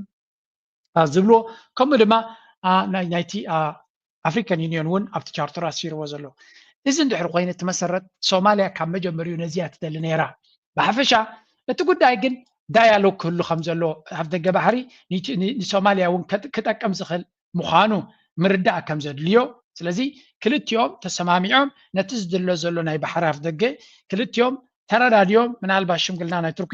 በቪዲዮ እውን ኣብዚ ሪፖርት ገይራቶ ነይራ ንስማዕ was announced after Turkish President Recep Tayyip Erdogan met separately with the President of Somalia and the Prime Minister of Ethiopia. And according to the text agreement that was released by Turkey, the parties agreed to leave behind their differences of opinion and contentious issues and to resolutely move forward towards common prosperity. It says that the sides agreed for technical talks to begin in February of next year and that they would be concluded within 4 months. Now, the parties agreed that Somalia ሕጂ እንታይ እዩ እቲ ኣገዳሲ ኣብዚ ዘሎ ኣብይ ኣሕመድ ወኢትዮጵያ ቀጥታ ነቲ ፌደራል መንግስቲ ከይሓተተት ምስ ሶማሊላንድ ዝገበረቶ ዲል ንናጽነትን ልኡላውነትን ናይ ሶማልያ ዝጥሕዝ እዩ ስነ መጎት ናይ ሶማልያ ዝነበረ ብትክክል ድማ ከምኡ እዩ ልክዕ ኣብ ኢትዮጵያ መፂኻ ኦኬ ከተወዳድሮ ይትኽእልኒ ኢኻ ምክንያቱ ሶማሊላንድ ካብ ዋላ እኳ ኣካል ናይ ሶማልያ እንትኾነ ን30 ፕላስ 30 ዓመታት ከም ናጽ ሃገር ክሰርሕ ፀንሐ እዩ ስለዚ ኣብዚ ርትዓዊ ኣጠማምታ እውን ኣገዳስነት ኣሎ ሶማሊላንድ ኣብ 1990 ቅድሜና እውን እንተኾነ 91 ንሕና ናጽነትና ክንረክብ ከለና ካብ 90 ጀሚሮም ክሳብ ሎሚ ካብ ናይ በይኖም ሃገር እዮም ኣክት ዝገብሩ ዘሎ ከም ናይ ነፍሶም ሃገር ግን ልውል ተቐባልነት ብዓለም ደረጃ ግን ኣይረኸቡን ስለዚ ኣብ ቦታ ናይ ሶማሊላንድ ኮይንካ ክትሪኦ ከለካ እውን ይርዳእካ እቲ ኩነታት ማሲ ሶማልያ ሲ እንታይ ስለ ዘለዋ ንሶማሊላንድ እቶም ኣብ ህዝቢ ኣብ ሶማሊላንድ ዘሎ ንሕናስ በይንና ይሕሸና ነፍስና ዝኻኣልና ኢና ሰሪሕና ክንነብር ንኽእል ኢና ልኡላውነት ይሕሸና ዝብል ህዝቢ እንተሎ ብፍላይ ድማ ሪፈረንደም ድሕሪ ገይሩ ንዓይ ብወገነይ ቅቡል እዩ ከም ኤርትራዊ መጠን ክሪኦ ከለኹ ኤርትራውን ሓንቲ መዓልቲ ሓደ ግዜ ተመሳሳሊ ዕጫ ኣጋጢምዋ ዝነበረት እዩ ኢማጂን ኤርትራ ንደርጊ ፀራሪጋ ኣውፂኣቶ ካብ ኢትዮጵያ ፀራሪጋ ካብ ኤርትራ ፀራሪጋ ኣውፂኣቶ ግን ኣብ ኢትዮጵያ ተቐሚጡ ንበሎ ደርጊ ካብ ኣዲስ ኣበባ ኣይኣለይዎን ኤርትራ ናጽነታ ረኺባ ከላ ተቐባልነት ሃይባኒ ኣይቅበላኒ እንድሕሪ ኢሉ የስ ኢንተርናሽናል ኮሚኒቲ ድማ ምስኦም ኮይኑ በቃ ምስኦም ክንከውን እንድሕሪ ኢሉ እንታይ ትገብር በቃ ከም ሓውሲ ሃገር ትኸውን ግን ሃገር ክትከውን ኣይትኽእልኒ ኢኻ ኢንተርናሽናል ሬኮግኒሽን ኣይትረክብኒ ኢኻ ስለዚ ሶማሊላንድ ከምኡ ኣጋጢሞ በንጻሩ ሶማልያ ድማ ራያ ሶማልያ ነፍሳ ከም ሃገር ክትቀውም ኣይከኣለትን ኣላ ስለዚ እቶም ሶማሊላንድ ካብ ሶማልያ ፀቢቆም እዮም ዝሕሹ ኩሉ ነገር ዘለዎም እዮም ዓለም ለኻዊ ተቐባልነት ዘይብሎም እምበር ሰራዊት ኣለዎም ፓስፖርት ኣለዎም መንግስቲ ኣለዎም ምርጫ ገይሮም ለንቀነ ፕሬዚደንቶም መሪፆም እዮም እቲ ቀደም ዝነበረ ነቲ ውዕል ዝፈረመ ፕሬዚደንት ተሳዒሩ ኣብቲ ምርጫ ሓድሽ ፕሬዚደንት መፅኡ ኣሎ ስለዚ ዲሞክራሲያዊ ኣካይዳ እውን ዘለዎም ሃገር እዮም ስለዚ ብዙሕ ፅቡቅ ዘለዎም እዮም ሃገር ንክኾኑ ዝግብኦም እውን እዮም ማለት ንሶማልያ መሻርክትናያ ጎረቤትናያ ወይ እውን ገለመለ ኢልካ ዘይከውን ጓዓፅፅካ ምኻዱ ኤርትራ ካብ ኢትዮጵያ ክትንፀል ከላ ከምዚ ዕጫውን ከጋጥማ ምኽኣለ ነይሩ እቲ ናይ ሻዕብያ ስትራቴጂ ውሽጢ ኣትዩ ነቲ ኩነታት ክቕይሮ ስለ ዝኽኣለ ጥራይ ስለዚ ማለት ናተይ ርእቶ እዩ ሻዕብያ እስከመይ ገይሩ ነቲ ናይ ሶማሊላንድ ጉዳይ ክርድኦ ይከኣለን ኣይዶንት ኖ ማለት መንግስቲ ኤርትራ ሲ ሶማሊላንድ ኣይዶንት ኖ there is so many things maybe ገለ ነገራት ኣነ ዘይፈልጦም ክህሉ ይኽእሉ እዮም ብሓፈሻ ግን ሶማልያ ሓንቲ ሶማልያ ክንከውን እናክብሉ ከሎ ቅቡል ምክንያት ክኸውን ከሎ በንጻሩ እቶም ሶማሊላንድ ድማ ሪፈረንደም ገይሩት ህዝቢ ንሕና ነፍስና ዝኻኣልና ሃገር ክንከውን ኢና እንድሕሪ ኢሉ ድማ ክኽልከላ ይግብኦን እዩ ብናተይ መረዳእታ ክኽልከላ ይግብኦን እዩ እዚ ዝብሎ ዘለኹ ድማ ሕጂ ሓደ ወሬ ኣለንቀነ ክነፍስ ጀሚሩ ኣሎ ክንሪኦ ኢና ኣዝይቲ እዚ ኢና ንዛረብ ዘለና ግን ክኸውን ዝግብኦ ዘይኮነ ከም ዘሎ ኣብ ህልው ኩነታት ኢትዮጵያ ባሕሪ ይግብኣና ይብሉ እዮም ዝግብኣና ክኸውን ዝግበን ካላርስ እዩ ዘሎ ኩነታት ግን እንታይ እዩ ዘሎ ኩነታት ሶማሊላንድ ኣካል ሶማልያ እያ ስለዚ ኢትዮጵያ ኣብይ ኣሕመድ ምስ ፌደራል መንግስቲ ኣብ መቃዲሾ ምስ ክረዳዳእ ዝግብኦ ንዑት ሒሱ ምስ ሶማሊላንድ ርክብ ገይሩ ኦኬ እጅግን ስለተሳዕረ ዲፕሎማሲያዊ ፀቕጢ ስለዘጋጠሙ እንታይ ይብላ ኣሎ ኦኬ ምስ ሶማሊያ ክረራራ ዘለኒ ዝኾነ ናይ ድሓርካ ኮመርሻል እያ ትብል ዳላ ተወረቐት ሪኹማ ትኾኑ ኮመርሻል እዚ ሓይሊ ባሕሪ ዶ ናቫል ቤዝ ዶ ገለ ዝብሎ የለን ኣብኡ ኮመርሻል ኣይኮነን እሱ ኦውነርሽፕ እዩ ሊዝ እዩ ሕጂ ዘሎ ሊዝ ማለት ተኻሪኻ ልክዕ ከምታ ኣብ ጅቡቲ ዘሎ ባይ ዘ ወይ ነዚ ኩነታት እዚ ክልተ ሰባት ገሊፆም ነይሮም ቁፅሪ ሓደ ዝገለፆ ጆሃር መሓመድ እዩ ጆሃር መሓመድ ሓደ ፕሮሚነንት ፖለቲከኛ ተወላዲ ኦሮሞ ኣሜሪካዊ ዜግነት ዘለዎ እውን እዩ ስለዚ እንታይ ኢሉ ነይሩ እዚ ኩሉ ፈራራዕራዕራዕራዕ ዝበሃል ዝነበረ ኣብን ኣዳኸርትናቱን ዝብልዎ ዝነበሩ ናይ እዚ ኩሉ 11 ወርሕን እዚ ኩሉ ፀቕጥን እዚ ኩሉ ሕማቕ ሽምን ኢትዮጵያ ወሲዳ ኣብ ምንታይ ወዲና ኢሉ ተኻሪና ወደብ ክንጥቀም ከም ዘለና ኣብዩ ተወዲኡ ኢሉ ስለዚ እዚ ስምምዕ ኣንካራ ዋንነት ወደብ ባሕሪ ኢትዮጵያ ዝውስን ዘይኮነስ መሰል ምጥቃም ዝውስን እዩ ማለት መንግስቲ ኢትዮጵያ ብስምምዕ ሶማሊላንድ ተዋሂቡኒ ብስምምዕ ሶማሊላንድ ተዋሂቡኒ ዝበሎ ዋንነት ወደብ ብሊዝ ወዘተ ወደባት ሶማልያን ካልኦት ሃገራትን ክጥቀመሉ ይኽእል እዩ ዝበሃል ተተኪዩ ኣሎ ስለዚ ነቲ ብዋንነት ተዋሂቡኒ ዝብሎ ዝነበረ ኣሊኻ ብሊዝ ወይ ከዓ ተኻሪኻ ከምቲ ንካልኦ ዝጥቀመሉ ዘሎ እዩ ክልተ ኣብኡ ስምምዓት ምዃኑ እዩ እዚ ድማ ከም ውዕል ሕጊ ባሕሪ ሕቡራት ሃገራት ማለት እዩ ዝኣመሰሉ ኣህጉራውያን ሕግታት ዝተመርኮሰ ኩነታት ስለዚ ወላ ሓንቲ ከም ዘይረኸቡ ግን ናይ ዓቢ ኣዳኸርቲ ኮሚኮንን ዝብሉ ዘለዉ ንሕና ወላ ሓንቲ ብዛዕባ ሶማሊላንድ ኣብቲ ጉዳይ እቲ ስለ ዘይጥቀስ ዘሎ ውዕል እቲ ኤምኦዩ ወይ ከዓ ሜሞራንደም ኦፍ ኣንደርስታንዲንግ ከም ዘለዎ ክቕፅል ምዃኑ እናበሉ እዮም ዝዳኽሩ ዘለዉ ካልእ ሶማልያ እውን ነዚ ጉዳይ እዚ ብሰፊሑ ብነዊሕ ፅሒፍዎ ምክንያቱ እቲ ፕሮፓጋንዳ ናይ ዓቢ ዝገብር ዘሎ ሓይሊ ከቢድ እዩ ንክትርድኦ እንታይ ተወሲኑ ንክትፈልጥ ምክንያቱ ኢሚድየትሊ ንሳቶም ካሊእ እዮም ዝገብሩ ዘለዉ ማይ ኣሰስመንት ኢሉ ሓደ ዓብድራሺድ ሓሺ ዝበሃል ሶማላዊ እዩ ነዚ ጉዳይ እዚ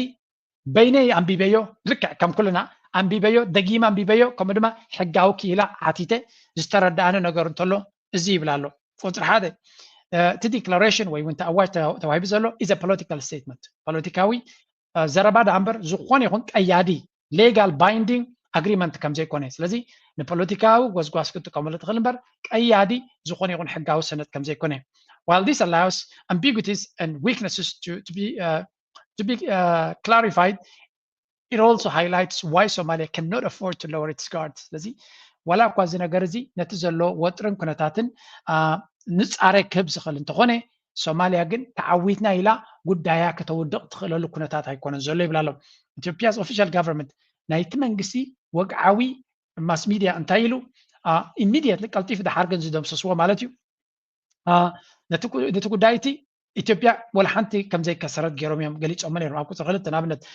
ሚር ኣወርስ ቁሩብ ተለይ ድሕሪ ቁሩብ ሰዓታት ናይቲ ውሳነ እቲ ናይ መንግስቲ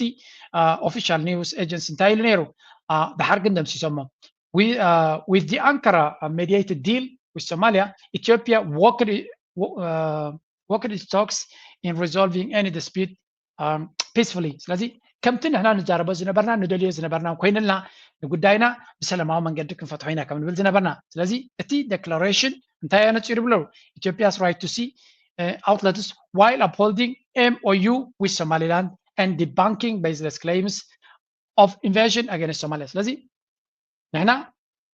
ምስ ሶማሊላንድ ዘለና ውዕል ከም ዘለዎ ከም ዝትግበር ኣረጋጊፅልና ኣሎ ምስ ሶማልያ ውግእ ክግበር ዝብል ዝነበረ ኣጀንዳታት ድማ ከም ዝፅረግን ከም ዝእለን ከም ዝተኻኸልን ገይሩሎ ብምባል ኣክንዲ እቲ ናቶም ኩነታት ክዕርዩ ዝፍትኑ እንታይ ኢሎም እቲ ነቲ ኩነታት ክጥምዝዝዎ እዮም ፈቲኖም ስለዚ ነዚ ኩነታት እዚ ዋላ እኳ ደሊት ተገበርዎ ኣብ መወዳእታ እቲ ናራቲቭ ናቶም ግን ክሳብ ሕጂ ኣይተቐየረን ነዚ ናይ ጆሃር መሓመድ ዝሃቦም እውን ብዙሕ ዓሉታዊ ስኻዳ ፀረ ኢትዮጵያ መፍቶትካ ረኺብካ ገለና በልዮም ዝምልስሉ ነቲ ሓቂ ስለ ዝገለፀ ጥራይ ንሱ ማለት እዩ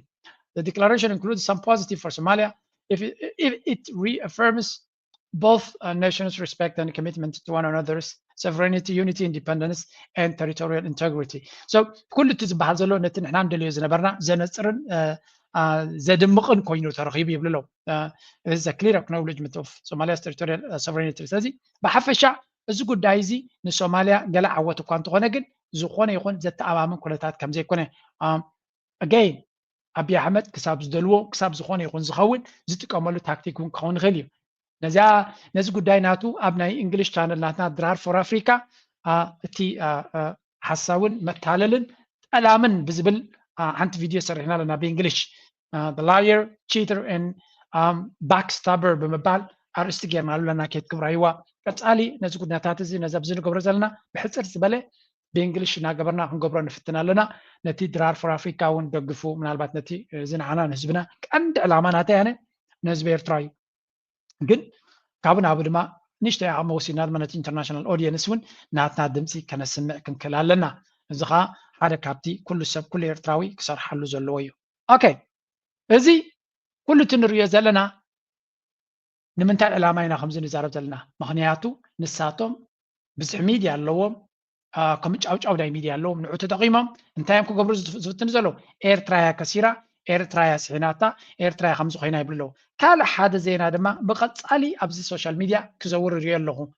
ምናልባት ዩኤኢ ዝፈብረኸቶ እዩ ዝበሃል ዘሎ ግን ኣብዚ እዋን እዚ ዋላ ዓበይቲ ቻነልስ እውን ክዛረብሉ ጀሚሮም ኣለዉ ስ ድማ እዚ እዩ እውቅና ለመስጠት ዳርዳር እያለች ስለመሆኑ መረጃዎች ያሳያሉ። በተለይ የዶናልድ ጆሴፍ ትራምፕ ወደ ስልጣን መምጣት ይህን ሂደት እንደሚያፋጥነው ይታመናል። አሜሪካ ቻይናን ለመከላከል የሁቲዎችን እንቅስቃሴ ለመመከት ሶማሌላንድ በተከታታይ ላደረገችው ሰላማዊና ዴሞክራሲያዊ ምርጫ እውቅና ለመስጠት ትራምፕ የሀገርነት እውቅና ሊሰጡ ይችላሉ ተብሏል። ስለዚህ ሶማሊያ ለሶማሌላንድ ብላ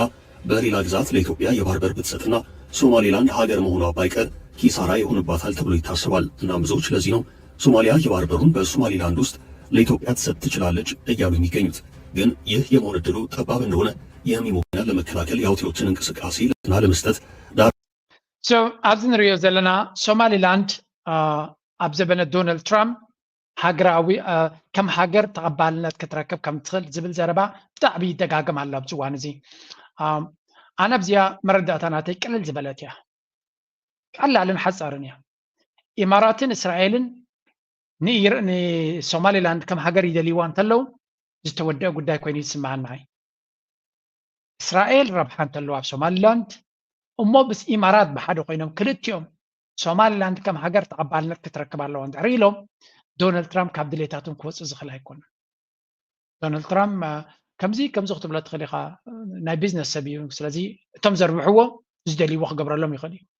ንእስራኤል ድማ ኖኖ ክብል ዝኽእል ኣይኮነን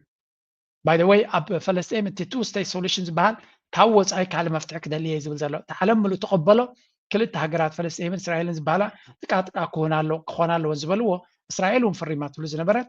ንዕኡ ገዲፍና ካልእ መንገዲ ኢና ክንደሊ ዘለና ኣብ ምባል በፂሑ ኣሎ ዶናልድ ትራምፕ ስለዚ ኣብዚ ዞባ እዚ እስራኤል ትደልዮ እንተላ እዚ ናይ ሶማሊላንድ ሃገር ክትከውን ከምኡ ድማ ኢማራት ኦልሬዲ ኢንቨስት ገይራላ ትደልዮ ትኾን እያ እዚአን ክልቲአን እንግሊዝ እውን ፍርቂ ጎና ትደሊ ከም ዝነበረት ንፈልጥ ኢና ስለዚ እዚ ተሓዊስካዮ እዛ ሃገር እዚኣ ዶናልድ ትራምፕ እዚኦም ክልተ ወገናት ብሓደ ኮይኖም እንተተዛሪቦሞ ግብፂ ኦፍ ኮርስ ኣይትደልን እያ ግብፂ ኣካል ናይ ሶማሊላንድ ኣካል ናይ ሶማልያ ክትከውን እያ ትደሊ ግብፂ ኤርትራ I don't think ኤርትራ cares yes ከም ሓደ ዓለም ለኻዊ ሕጊ ኤርትራ ሶማልያ ሓንቲ ሃገር ከምቲ ዘላቶ ክትቅፅል እዮም ዝደልዩ ባይ ዘ ወይ ፕሬዚደንት ኢሳያስ ኣብ ኢንተርቪዋት ናቱ ሱዳን እውን ክትመቀል የብላን ክትመቀል ኣይነበራን ዝብል እምነት እዩ ዘለዎ ጆን ግራን እውን ኣይደልዮን እዩ ነይሩ ብምባል ክንደይ ግዜ ኣብ ኢንተርቪዋት ናቱ ገሊፁ ኣሎ ስለዚ ተን ሃገራት እናተመቓቐላ ክኸዳ ከለዋ ፕሬዚደንት ኢሳያስ ዝድግፎ ይመስለኒ ናተይ መረዳእታ እዩ ግን ናይ ሶማሊላንድ ኤርትራ እንታይ ትደሊ ንኤርትራ ብቐጥታ ክፀሉ ዝኽእል ጉዳይ ኮይኑ እውን ኣይስማዓንን እዩ የስ ካብ ሓው ንህዝቢ ሶማልያ እቲ መንግስቲ ሶማልያ ዝደልዩ ኤርትራ ከተኽብረሎምን ንዑ ዓቕሞም ባይ ዘ ወይ ኤርትራ ሶማሊላንድ ውረርዎ ኢላ ኣይኮነ ትሕግዞም ዘላ ነታ ዘላትኩም ሶማልያ ክትሃንፅዋ ፈትኑ ሓድነት ግበሩ ልክዕ ከምዛ ሕጂ እቲ ተሪፉ ዘሎ ሱዳን ፋሕብትን ከይትብሉ ተኣኻኺብኩም ሃገርኩም ሓድነትኩም ኣትርዩ ዝብሎም ዘሎ ስለዚ ኤርትራ መርገፂያ ነቲ ዘለኩም ፀገም ንምፍታሕ ክሕግዝ ዳየ እምበር ካልእ ኣጀንዳታት ናትኩም ኣብውታት ንዕደምን ነዳኽርና ኣይኮናን ዝብል መርገፂ ዘለዎ ኤርትራ እንተኾነ እዚ ናይ ዞባና ጉዳይ ብዙሕ ነገራት ብዙሕ ትንተና ክወሃቦ ዝኽእል እዩ ምክንያቱ ዶናልድ ትራምፕ ነዚ ነገራት እዚ ብቐረባ ዝከታተሎን ብዕንቆት ክፈልጦ ዝኽእልን ሰብ ኮይና ይስማዓንን እዩ ስለዚ ኣብ መወዳእታ መን እንታይ ረብሓ ኣለዎ እዩ እስራኤል ድሕር ኣብዚ ቦታ እዚ ክትመፅእ ኮይና ኢማራት ዝበሃል ሓይሊ እንተሎ ኮይኑ እቲ ጉዳይ ክውዳእ ዋላ ህዝቢ ሶማልያ ይድለዮ ስቕ ኢሎም ክገብርዎ ዝኽእሉ ኮይኑ ይስማዓኒ እዚኣ ሓንቲ እያ ካልኣይ ኣብዚ እውን ኣሎ ሓደ እዚኣ ስምዕዎ እዚ እውን ሓደ ኣገዳሲ ምዕባለ ኢለንቀነ ዘጋጥም حر ኢትዮጵያ ሰፊሕ ዕማም ትጻወት ዘላ ፈረንሳይን መንግስት ብልጽግና ክትሕግዝ ምዃና ኣፍሊጣ እቲ ሃገር ኣብ ምብርባር ሓይሊ ባሕሪ ኢትዮጵያን ምሕዳስ ሓይሊ ኣየርን ዘተኮረ ናይ ኣስታት 4 ቢልዮን ዶላር ወታደራዊ ውዕላት ምስ ኢትዮጵያ ዝኸተመት እያ ማጽልታ ናይዚ ድማ ፕረዚደንት ፈረንሳይ ኢማኑኤል ማክሮን ናይ ካልኣይ እግሪ ዑደት ንምክያድ ናብ ኢትዮጵያን ጅቡትን ክበጽሕ ምዃኑ ቤት ጽሕፈት ሻንዘሊዘ ኣፍሊጦም ፕረዚደንት ማክሮን ዝመጽእ ሰሙን ኣብ ከተማታት ኣዲስ ኣበባን ጅቡትን ኣብ ዝበጽሐሉ ምስ መራሕቲ ክልቲአን ሃገራት ብምርኻብ ኣብ ወታደራዊ ጸጥታውን ልምዓታውን ምትሕግጋዝ ብምትኳር ከም ዝመያየጥ ሓቢሮም እዚ ከም ዘሎ ሶማልያን ኢትዮጵያን ድሕሪ ምስምዕማዕ ሕብረት ኣፍሪካ ሓዊስካ ካብ ብዙሓት ትካላት ናይ እንኳ ሓጎሰኩም መልእኽቲ ኣብ ዝመሓላለፈሉ ዘለዉ እዮም እቲ ፕረዚደንት ኣብ መጋቢት 2011 ናይ ኣስታት 4 ቢልዮን ዶላር ወታደራዊ ውዕላት ምስ ቀዳማይ ሚኒስትር ኣብይ ኣሕመድ ምኽታሙ ይዝከር እንተኾነ ኣብ ሕዳር 2013 ኩናት ትግራይ ብምውልዑን ከቢድ ምግባር ሰብኣዊ ምስላት ይፍጸመሉ ዝብል ክስታት ብምብዝሑን ፈረንሳይ ነቲ ምስ ኢትዮጵያ ዝኸተመቶ ወታደራዊ ውዕላት ደው ከም ዘበለቶ ይዝከር ኢትዮጵያ ነቲ ምስ ናጽነት ኤርትራ ዝተበታተነ ሓይሊ ባሕራ ዳግም ንምቋም ኣባላት ሓይሊ ባሕሪ ኣብ ምስልጣንን ናውቲ ኣብ ምሽማትን እያ ተጸሚዳ ትርከብ ሓንቲ ካብተን ሓይሊ ባሕሪ ኢትዮጵያ ከበር ኣብራ ተስፋ ዝተነበረለን ሃገራት ድማ ፈረንሳይ ኮይና ነዚ ከም ትቕጽለሉ ይዝግለጽ ዘሎ ፈረንሳይ ብዘይካዚ ካብ 1971 ነትሒዙ ምስ ጅቡቲ ዝነበራ ወታደራዊ ውዕል ኣብዚ ዓመት እዚ ዳግም ድሕሪ ምሕዳሳ ናብታ ኣብ ቀርኒ ኣፍሪካ ትርከብ ንሽቶ ሃገር ዘመናውን ተወሳኺን ኣጽዋራ ምውፋር ትርከብ ኣብ ምዕራብን ማእኸላይን ኣፍሪካ ዝነበራ ወታደራዊ ደጀናት እናሳነቱ ትመጽእ ዘላ ፈረንሳይ ኣብ ዝዋን እዚ ጠመታ ናብ ቀርኒ ኣፍሪካ ኮይኑላ ብፍላይ ከም ዝንሪኦ ዘለና ፈረንሳ ኣብ ብዙሓት ሃገራት ብኒጀር ቡርኪና ፋሶ ማሊ ከምኡ ድማ ኣብ ቀረባ ድማ ካብ ጫድ ክትወፅእ ተገዲዳ ዘላ ኣብ ቀርኒ ኣፍሪካ ምስ ጅቡቲ ዝነበራ ዲል ኣናዊሓቶላ ንኢትዮጵያ ድማ ኢትዮጵያ ምሳኹም ክንሰርሕ ኢና ይብልዎም ስለ ዘለው ነቲ ጽምዓት ናይ ምስፍሕፋሕ ባህግናቶም ንምስማር ናብ ኢትዮጵያ ገጾም ክመፁ ምዃኖም ይዝንገር ዘሎ እዚ ከዓ ኣነ እኳ ደስ ዝብለኒ ኩነታት ኣይኮነን ምክንያቱ ኩላቶም ኣጀንዳ ናቶም ጠዋዊዮም ጠማዚዞም ናበይ ገጾም ክጎትዎ ከም ዝኽእሉ ምግንዛብ እዚ ኩነታት እዚ ብተደጋጋሚ ኢና ንሪኦ ዘለና ጅቡቲ ዝበሃል ሃገር ቅድሚ ሕጂ እውን እንተኾነ መጋበርያ ንዝኾነ ይኹን ነገር ክኸውን ዝኽእል እዩ ዕመር ገለ ብዙሕ ፀቕጢ ኣለዎ ኣብቲ ውሽጣዊ ኩነታት ይበሃል እዩ ካብ ወፃኢ ግን ኣብዚ ጉዳይ እዚ ናይዞም ዝተፈላለዩ ናይ ወፃኢ ሓይልታት ከም ድሌቶም ክሰርሑ ኣብቲ ዓዲ ስለ ዝኸፍተሎም ዘሎ ኣብቲ ዓዱ ዲክታተር ኢኻ ካብ ስልጣን ክትወርድ ኣለካ ዲሞክራሲ ዘይገበርካ ገለመለ ዝበሃል ዘረባ የለን እንካን ሃባንያ ትም ጅቡቲ ሰላም ዘለዎ ዓዲ ይበሃል ርግኣት ዘለዎ ዓዲ ዝበሃል ፍኮርስ ርግኣት እውን ኣለዎ እዩ እቲ ካልእ እንታይ ፀገም ኣለዎ ገለመለ ኣይዝረብን እዩ ብዛዕባ ጅቡቲ ወይ ፅቡቅ ይዛረቡ ወይ ኣይዛረቡን እዮም እዚ ረብሓ ናቶም ተሳልጥ ኮይንካ በቲ ሓደ ወገን ሰላም ክትነብር ትኽእል ኢኻ በቲ ካልእ ወገን ድማ ኣብ ገለ ፖይንት ተተሰልቢጠምልካ ድማ ረብሓ ናቶም እናሳለጥካ እውን ሓደጋ ክወጥቀካ ይኽእል እዩ በቲ ኮይኑ በቲ እዚ ኣብ ዞባና ዝንፀላሉ ዘሎ ጉዳይ ኢትዮጵያ ዝበሃል ድማ ንብዙሓት ሃገራት ዓዲሞ ምስኦም ክሰርሕ ዝኽእል ሃገር ስለ ክሳብ ዝኾነ ኣብይ ኣሕመድ ድማ ክንዲ ምንታይ ክንፀልኦ ንኽእል ክንዲ ምንታይ ኣሚን ትማል ኣብይ ኣሕመድ ዝብሎ ዝነበረ ዘረባ ስሙ እዚኦም ሰባት እዚኣቶም ነዚኦም ኣሚንካ ንዚኣቶም ክሰርሕ ምፍታን ክሳዕ ክንደይ ከቢድ ምዃኑ ንምዝራብ መንግስቲ ኤርትራ ናይ ሰላም ሓይሊ ምዃኑ ኢትዮጵያ ጥራሕ ዘይኮነት ዓለም ፈለጡ እዩ ዘሎ ኣብ ዝኾነ ዓለም ተኸይድካ መንግስቲ ኤርትራ ንሰላም ዝሰርሕ ንልማት ዝሰርሕ ዝብል እምነት እዩ ዘሎ መንግስቲ ኤርትራ ኣብዚ እዋን እዚ ኢትዮጵያ ምስ ካልኦት ኣገር ዘለዋ ሓደ ፀገማት ንምፍታሕ ዝተፈለየ ተራ እንዳተፃወተ እዩ ዘሎ ብሰላም ኮይና ምስ ኤርትራ ዘለውን ናይ ቁጠባን ናይ ፖለቲካን ዲፕሎማቲክ ስራሕ ዓብዩ ተማሂሹ ብሓባር ክንጥቀም ኢና ዝብል እምበር ውግእ ህዝቢ ኤርትራ አይደልእ መንግስቲ ኤርትራ አይደልእ ህዝብን መንግስቲ ኢትዮጵያ አይደልእ ምስኣቶም ገሊፍካ ምስ ካልኦት እውን ውግእ ዝበሃል ዘረባ ከይፍጠር እቲ መርገፂ ናይ ኤርትራ እንታይ ምዃኑ ፅቡቅ ገይሩ እዩ ዝፈልጥ ግን እንታይ እሞ ክኸውን ፈሊጥካ ኣይፈሊጥካ ኩሉ ግዜ ሓደ ስለ ዝኾኑ እቲ ምትንኳል ነዚኣቶም ኣሚንካ ዝኽየድ መንገዲ ከቢድ ምዃኑ ናም ከኢትዮጵያ ጋር መነጋገርን ትቶ የሶስት ጣምራ የጥፋት ዘውጎች እኔ አክሰስ ኦፍ ኢቪል የምላቸው የሞቃዲሾ የአስመራና የግብፅ ካይሮ ጥምረት የፈጠረው the three axis of evil ወይም ሶስቱ የጣምራ ጥፋት ዘውጎች ያደራጀውና የዛ አካል የሆነው የተሯሯጠው እሱ ነው። ትላንትና የአፍሪካ ህብረት ስብሰባ ላይ የተባበሩ መንግስታት ስብሰባ ላይ አረብ ሊግ ላይ ኳታር ላይ እየሄደ ሲደነፋ የነበረው ይሄው ሰው ነው። ስለዚህ የስኒ ማዕበሉን አቁሞ ልኩን አውቆ የትም ርቀት መሄድ سنتايم تبلو زلو زيوم تي زقاطمه ኤርትራ ምስ ግብፂ ሶማሊያ ዝገበረው ተኪዳንሲ ኢትዮጵያ ምስ ሶማሊያ ብዝገበረው ተፈሪሲዩ እዮም ዝብሉ ዘለው ሎጂክ ናቶም ናበይ ገጽ ይዝሰርሕ I don't know man ማለት ተኻኽቱ ብለ ትኽእል ኣነ እኮ ከምዚ ብሎ inferiority complex ዝብሎ ኤርትራ ትገብረ ነገር ኩሉ በዓይነ አሉታ እዮም ዝሪእዎ በዓይነ ስጋት እዮም ዝሪእዎ ኤርትራ ንሳቶም ኣብ ዝገብርዎ ኤርትራ ኮሜንት ኣይትገብርንያ this is the difference ኤርትራ ኣብ ጉዳይና ኢትዮጵያ ኮሜንት ኣይትገብርንያ ወይ በጉዳይና ኢትዮጵያ በምዝራብ ፕሬዝዳንት ኢሳያስ ኣነ ብውልቀይ ወላ እኳ ትክክል ተኾነ ሕጉስ ኣይኮንኩን ዛዕባ ኢትዮጵያ ክዝረብ ኣይግብኦን እዩ ኣት ምስ ኢትዮጵያ ፅቡቅ ጉርብትና ናብ ፅቡቅ ነገር ዝምልከት ግን I think ንነፍስ ወከፍ ካብ ኤርትራ ትወፅእ ቃል ናይ ምሽንካርን ናይ ንዓጠዋዊኻ ናብ ካልእ ኣጀንዳ ምዝዋር ስለ ዘሎ ከምታ ቀለም ብትም ቀቲሎሞም ዝነበሩ ካብ ኣገሮም ተቆተልዎም ያ ፅብቕቲ ኣነስ ኣብታ ናይ ቀለም ሻዕብያ ዝክተልዋ ዝነበሩ ፅቡቅ እዩ ብዛዕባ ኢትዮጵያ ኣብታ ዝሓለፈት ኢንተርቪው ናቱ ንኣብነት ፕሬዝዳንት ኢሳያስ ብጣዕሚ ፅቡቅ ንኢትዮጵያ ፍጹም ኣይጠቐሶምን ኩሉ ትካለ እናተዛረበ ንኢትዮጵያ ኣይጠቐሶምን ነይሩ ኣብዚ ዝሓለፈ ካብ سعودية خيدك من لسه كله زجبرو كاب دو كوريا خيدك من لسه كله كاب تشاينا خيدك من لسه كله نيتشيبيا he doesn't mention them اليان خيدك من لسه كله زجبرو نيتشيبيا زبال عيرق عمن زعبا كالي زارب نيتشيبيا جن zero nothing and that was really good حججن نبز حجز الله وتري ناب كالنا خي كيد نمزح حال تبعي للتجربة it didn't work بقى تعتبر سبوت عبالنا تيرغبن بزخانة هذا أبزينا يروس كسمعوه كمسيو زحلف زهو لك حد البريزيدنت حد نيترا بريزيدنت بوليتيكا نيعدو نيتخبابن نسنيلو كولو كغورن زغبا ايديو تغاروسي مس ኤርትራ ዘለና ፖለቲካ ኤርትራውያን ምስ ትግራይ ዘለዎ ፖለቲካ ናይ ህልውና እዩ ሶ ሓንቲ ነገር ጥራሕ ይኽእል ብጠቕላላ ትዝነበረ ናቶም ቃል ምሕተት ጽሙቕ ቀቢለ ክነግረኪ ብናተይ እምነት ወርድዲት 80% እዮም ንመቐለ ማለት ናፍቲ ናይ ትግራይ ፖለቲካ እዩ እዚ ያው ሕዝብ ትግራይ ዘሎ ኩነታት ግን እዚ ዝርዳእ እዚ መዝሚዙ ናብ ባዕሉ ቀይሩ ከም ህዝብ ዘድሕን ንኽልቲ ህዝብ እውን ዕርቂ ሰላም ዝውርድ መሪሕነትን ፖለቲካን የለን ትግራይ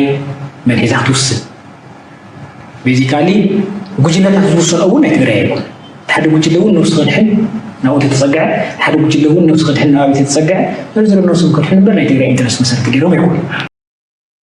ኣትዎም እውን ክዕረቑ ይከኣሉ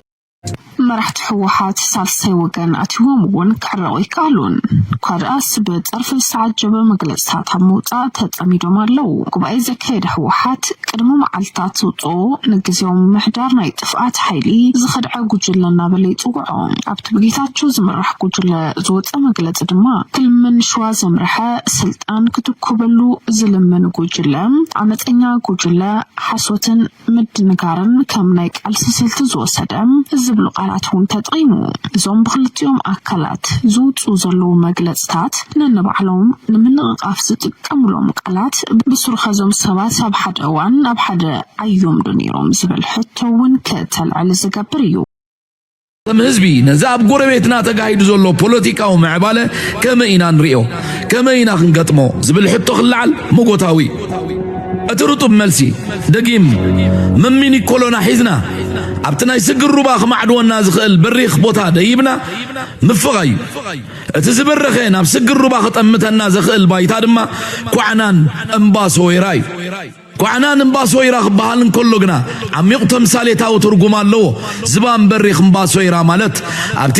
ዝበረኸ ሞራላዊ ባይታ ደይብና ብሕግታት እንዳባን ሃብታም ተመክሮን ኣብ ሓጎታትናን ዝተሳሕለ ልቦና ወሪስና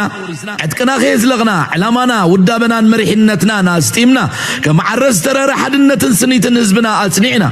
ናይ ጽንዓትን ተበጃውነትን ዘይተመጽዋትነትን ጻዕርን ኣፍራይነትን ክብርታትና እናኾላዕና ምስ ጎረባብትና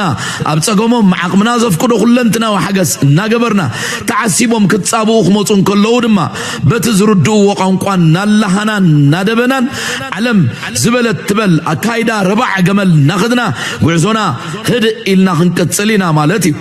انت زي اللوجن كله تجزيون تمسويتون تغزين زل أسوار كما عملنا تسعنا خنمصو شجريلن أتايو تايلو ولا نسرتيني وشعب أترى لا درو ويشعوية تايلو ولا حموت الميوة تايلو ولا حموت الميوة انت نزانا كللات ترفاتت زلا هجر نبرن كللات هانجن ملغت حب عتمو خمزي بلالو Eritrea is not for sale. Eritrea is not for sale. إرترا أي تشيتني أمو نعهم كحشوكمن نوصح حزب خطبلون عدوا علو شعبيا من خيدو أواسمر أخوين تايتولخن يدلو تايتولخن حدقو عدوا علو عرفا أي فالكمن عدوا علو هذا العرفا يبلا عارف خن تقمت أحزون أنت زي اللوجن عارف يتيلخن هذا الشنطور اللي يتيلخن مسؤول شعبيا شنطور يتيلخن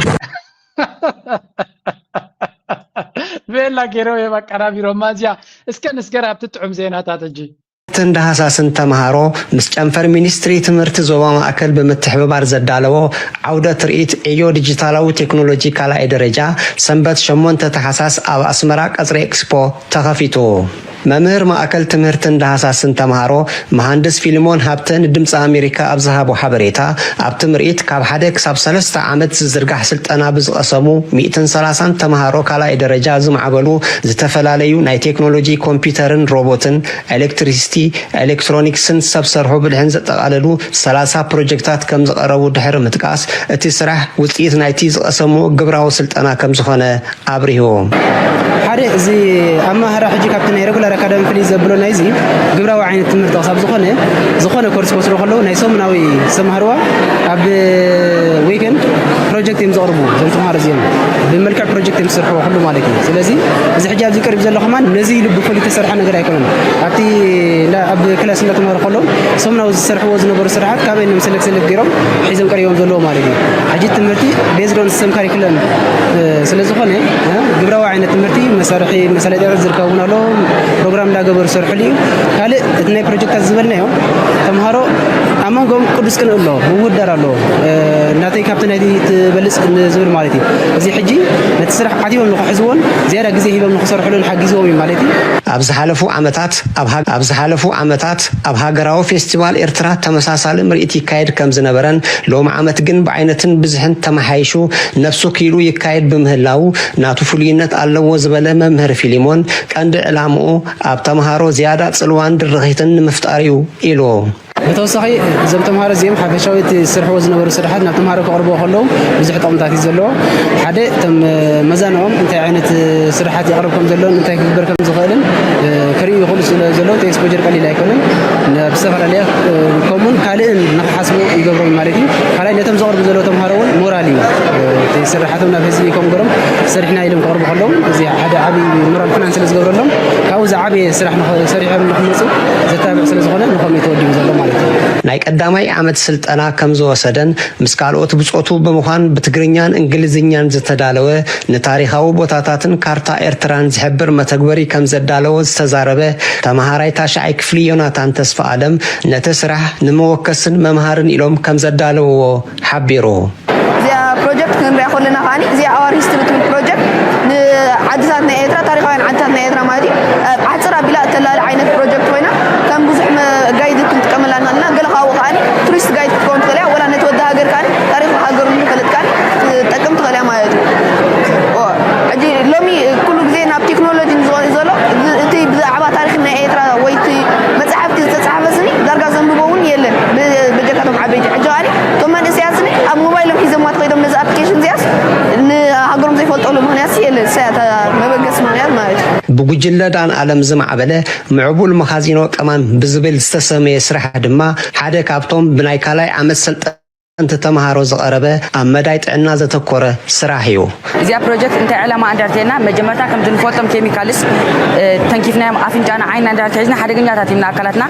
بتخالا إنترينا خا بوزو كيميكال سامتينا أبزين تحنا كفافتنا بوزو كيم سابقنا فترنا سلازي مدانتات كابدقم تبايد لناني مالتي تمهارو عصرت حد خفلن نايسالس عمس سلطنتن كم زخونا زغلص اغوجل لسسن دما اب عين سوران زتكوره متغبرين اقريبا كم زندابلت نت عين سور تنغرو مالت بزي صقم بخمس منقدي سلوم تدالليو بستفالالي مرات كدمعو يخيلو نابنت حجي ابانك انت داوسيدنا تناتهم برايفسي حلو ايكونن انتي قدن سبامتيام زبالو ازي تاع صقمات حجي اب سوسايتي كفتح يخيل زي علامه نايزا بروجكتنا نتمريت نمعزاب كابيت تمرتي الامين كم زمصات زغلصت شامناي كفري تمهاريت امرا تسفاي بوغنا حدش ነገር ክትዕዘብን ክትመሃርን ከም ዝخالت ትገልጽ هذا عين سو كان غير كان امبي وكرداي خير واي داس سو فلت خير خلها ابز زراحها كم غير كابي ናይ ብሓቂ ነዞም መንእሰያት ናብ ቴክኖሎጂ ከምዚ ጌርካ ተግባራዊ ቴክኒክ ንክገብሩ ሓደ ካብቲ ኣነ እውን ናይ ፅባሕ ንጎ ሕልምናተይ ነዚኦም ከምዚኦም ዓይነት ቤት ትምህርትታት ክስስንሉ ዝኽእሉ መንገዲ ምክንያቱም ንፍዓት ተምሃሮ ብኤርትራ ብዙሓት እዮም ዘለዉ እቲ መንፍዓት ግን ኣበይ ዓውዲ ትጥቀመሉ ስኢልካ ናብ ዩኒቨርሲቲ ናብ ኮሌጅ ስለ ዝኸደ ጥራይ ውፅኢት የምፃልካ ማለት ኣይኮን እንታይ ዳ ኣብ ፕራክቲካል ሶሉሽንስ ነቲ ፕራክቲካል ነገራት ክገብርሉ ዝኽእሉ ዕድላት ተተዋሂብዎም እቲ ብልሕናቶም ብዙሕ ውፅኢት ከምፃልካ ይኽእል እዩ መንእሰይ ድማ ንፍዕ መንእሰይ ናብ ትክክለኛ ቦታ እንተጌርካዮ ነቲ ፕሮዳክቲቪቲ ኣፍራይነት ናይቲ ሃገር ንላዕሊ ደምፆ ስለዚ ትምህርቲ ቀዳማይን ቀላስን ነጥቢ ኣብ ሕብረተሰብ ክትቀይር ትኮይንካ ፍሉጥ እዩ እዚ ነዚ ትንተናን ዘረባን ዘድልዮ ኣይኮነን ዘይተማሃረ ነየጥሕን ዘይተወቕረ ነየጥሕን ተባሂሉ እዩ ትምህርቲ ኣገዳስነት ኣለዎ እዚ ክብል ከለኹ ግን ኩሉ ዓይነት ትምህርቲ ዘድልየካ ገለ ሰብ ናይ ሕርሻ ክኸውን ኣለዎ ብፍላይ ድማ እዚ ከምዚ ዓይነት ተግባራዊ ትምህርቲ ንምንታይ ዝደሊ ሶሉሽን ኦሪየንትድ መፍትሒ ዝደሊ ዓይነት ትምህርቲ ስለ ዝኾነ ስኢልካ ኣካዳሚ ወረቃቅትን ቢብካ ታሪክ ናይ ሩስያ ታሪክ ናይ ፈረንሳ ታሪክ ናይ ዓዲ እንግሊዝ ታሪክ ናይ ገለመለ ኮለል ክትብል ውዒልካ ወዲኻ ትርጉም የብሉን ታሪክ ሎሚ እውን ይስራሕ ኣሎ ባይ ዘ ወይ ንሽተይ ብዛዕባ ዓለም ንኣምበር ታሪክ ብዛዕባ ሃገርካ ጥራይካ ክትመሃር ከማን ዘለካ ብሓፈሻ ኣነ ካብታ ኣነስቲ ዝመሃሮ ዝነበርኩ እየ ዝነግር ብዙሕ ሂስትርናትና ይኹን ገለ ኣውት ኦፍ ታች ካብ ሪያሊቲ ቁርብ ኢሊ ዝበለይ ነይሩ ኣብ ግዜና ኣካዳሚ كبد زبالة كاريكلم ينيروجن مس رياليتي مستكونات نايتزبي أب حبرة سبنا زي قطعة عينت مور أب تيوريز أغطى ينيرو تغيري تكاريكلم قال لك بحال يسمي أنا جن مغرب أصلا زي فلتو زين تنقل لكن لكن كم زع عينت تكبارات مرتكر خلوجن نايب حكي حقوس يسمعني ولاون تي كولجاتنا يرتراون تاريخايو ناب تكباراوي تمرتي زعلمز مسليو تي كل تريال لها نتي حبرة السب كابتا زلوو نتي زلوو نلعلن كخيد زحجزو اب عنا زتوكري اب حرشا زتوكري اب تكنيكال تمرتي زتوكري كومون اب تناي ساينسز ار باك بون عند حقويا ساينسز انجينيرينج زتوكري دمات ما ينفع مالتي اتكاله تمرت حماق مالتي كون سوشيال ساينسز كلهم يدليو أبغى يدليكا ممهر يدليكا كل نجار يدليكا حبرت سو كل يدليو قمت أن أبي زيادة يدليكا إنجنيرات مور يدليوها ساينتيستس مور يدليوها نحر شاكلات مور ببزح يدليوها ناي كمبيوتر كيلاتات ببزح يدليوها ناي تكبار إيد تمهارو ببزح يدليوها بفلا كم ناي يرتاح حبرت السب ስለዚህ እቲ መጠን ኣብ ኣስመራ ዩኒቨርሲቲ ቀደም ፖለቲካል ሳይንስ ሶሲዮሎጂ ገለ መለና ተባለ ببزح السب تمهارو ما نفعت نابنت أبغى نزنبر كله نفعت تمهارو أب sociology political science يعطون يرم حما مالتي كونكم what is the benefit so many political نياتات كتفريقة بل حتى engineering كون يروم أكال نجارات practical solution نتحرشة كاتولهم نتحرشة سجمات نايتز بن مفتاح ثم بلحتي نبيت وزم نا أمريكا موديل يزاب كلا هجرات من سياد بلحتي أب social sciences كم زخدوا مقبار زنتاي نبي نجو نخسر حاجة لما لا يتجبرم نمنتاي بلح شجرنا هاجرون خيفتح أبوتا تانا خنا برتجبر سلزي هاجرات تمرتناتن تشاينا أمريكا بدها هذا لانتايو كل زي social sciences تمرتات تطوع أو حيدهم زبالة حتى مهاريناتهم أب IT أب engineering أب science كم زتوكر جيرهم وتشيتنا تدما مع التا وحدش فترة مع حدش innovationist كو حزن ريالنا نزمت عمتها دماغ جريدة سلزي عينة تمرتن تاي تمرن من سيكا العلا قد سنة هلو زدما I think إن China زملالس وون نفس زخالة تمرت كم زبام زلو مجنزابي دلي نايلو معرس بزخن بدينا لايك مكبار سبورت مكبار دقفكم مهاب أقدر سنة هلو نابلكو مزات أمس ترفقت فكم